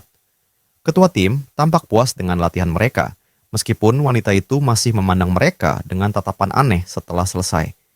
Sambil mengemudi, Shin membayangkan apa yang akan dia lakukan selanjutnya, memanfaatkan artefak yang baru saja didapat dan menguji kemajuan yang telah dicapainya. Mungkin dia harus menelepon Miso untuk merencanakan dungeon baru. Namun, sebelum ia sempat melakukannya, mobilnya terhenti mendadak, menghindari dua pria yang hampir tertabrak. Shin segera meminta maaf, bertanya apakah mereka baik-baik saja, namun reaksi mereka jauh dari yang ia harapkan. Pria gemuk Choi mendekati mobil dengan langkah penuh wibawa, mengeluh tentang lamanya Shin sampai di sana. Shin kebingungan, namun Choi tidak peduli, menyuruhnya keluar dari mobil. Teman Choi, Cho Seong-ho, hanya mengolok-oloknya, merendahkan Shin seperti halnya mereka biasa memperlakukan orang. Choi kemudian mengeluarkan mantra api, mengancam Shin untuk keluar atau ia akan mengubah mobil Shin menjadi abu. Tanpa sadar, Shin akhirnya mengenali keduanya. Choi dan Cho Seong-ho, anggota Utopia Guild, dua pembuat konten ekstrim yang akhirnya dijatuhi hukuman seumur hidup setelah melampaui batas. Shin memutuskan untuk keluar dan langsung menghadapi keduanya. Choi berusaha mendominasi, mengklaim bahwa mereka adalah petugas keamanan di daerah itu dan ada keluhan tentang mobil Shin yang dianggap sampah. Choi bahkan menendang mobil Shin dengan kasar. Shin hanya terdiam, meresapi kata-kata Choi yang semakin menyebalkan, sampai akhirnya ia mengancam akan mengirim mobil Shin ke tempat pembuangan jika Shin tidak segera pergi. Kejadian itu menarik perhatian beberapa pria lain yang mengamati keributan tersebut. Setelah mengenali wajah Shin, salah satu dari mereka tersadar. Dia yang ada di majalah. Dia yang menyelesaikan dungeon itu sendirian bersama Miso. Choi dan Cho juga mulai mengingat siapa Shin sebenarnya. Menyadari bahwa pria di hadapan mereka bukanlah orang sembarangan, meski mereka tetap bersikeras mengganggu. Choi masih tidak percaya, menganggap Shin terlihat terlalu lemah. Cho, dengan senyum nakal, mengingatkan bahwa Miso bersama Shin saat itu, dan ia yakin Miso tidak akan membiarkan seorang pemula meraih semua pujian. Mereka berdua tertawa terbahak-bahak, dengan Cho bersiap menyiapkan judul video mereka berikutnya. Mereka mendekati Shin lagi, kali ini dengan niat merekamnya untuk menghina dan menjadikannya bahan konten online. Namun Shin, yang masih terkejut oleh kerusakan mobilnya, tampak sangat terpengaruh. Choi kemudian menantang Shin untuk bertarung 1 lawan 1 dengan taruhan. Jika Shin kalah, ia akan dijadikan bahan video dan harus meninggalkan kota. Tapi jika Shin menang, mereka berdua akan menjauh darinya. Shin, yang sudah habis kesabaran dengan tingkah duo itu, menerima tantangan tersebut. Choi terlihat senang dengan keberanian Shin, tetapi suasana langsung berubah saat Shin menambahkan syarat. Taruhan 500 juta. Shin memperingatkan, jika Choi takut, mereka sebaiknya pergi sekarang juga. Choi langsung terpancing emosi, siap membalas, namun Cho segera menginterupsi. Choi, kesal, bertanya apa yang Cho inginkan, namun Cho menunjuk layar ponselnya, memperlihatkan komentar-komentar dari banyak penonton yang menyaksikan siaran langsung, semua mendesak agar taruhan 500 juta dipenuhi. Choi terkejut melihat banyaknya permintaan, tertekan oleh situasi itu. Shin, dengan keteguhan, menekan Choi untuk menerima persyaratannya. Choi menyadari meskipun konten kekerasan tidak akan dimonetisasi, ia tidak bisa mundur sekarang. Setelah berpikir sejenak, ia memutuskan untuk melanjutkan, merasa yakin akan menang dan melihat ini sebagai kesempatan untuk melepaskan amarahnya. Waktu berlalu dengan tegang dan Shin serta Choi bersiap untuk bertarung. Beberapa orang menyaksikan langsung, sementara yang lain menonton lewat siaran langsung Cho. Beberapa penonton belum tahu apa yang terjadi, namun banyak yang mengenali Shin, sementara yang lainnya hanya menganggap ini adalah keributan lagi dari duo Choi dan Cho. Mode pelatihan diaktifkan untuk keduanya, menciptakan pelindung agar tidak ada kerusakan parah. Choi mengonfirmasi syarat duel, berjanji akan menepati kata-katanya. Cho menyelesaikan pengaturan mode pelatihan dan pertempuran pun dimulai. Choi berusaha mengintimidasi Shin sekali lagi, memperingatkan bahwa ia akan menunjukkan semuanya tanpa ampun. Namun, sebelum peringatan itu bisa selesai, Choi melihat sesuatu yang tak terduga. Shin sudah melompat ke arahnya dengan serangan yang sangat mematikan. Choi terkejut, tak siap dengan kecepatan Shin. Shin membalas serangan dengan dingin, berkata, "Aku juga tidak akan menunjukkan rasa simpati, tak peduli seberapa banyak kau memohon." Sementara itu, di layar televisi, Miso menonton siaran langsung dengan perhatian penuh. Miso sangat kaget menyaksikan apa yang sedang terjadi.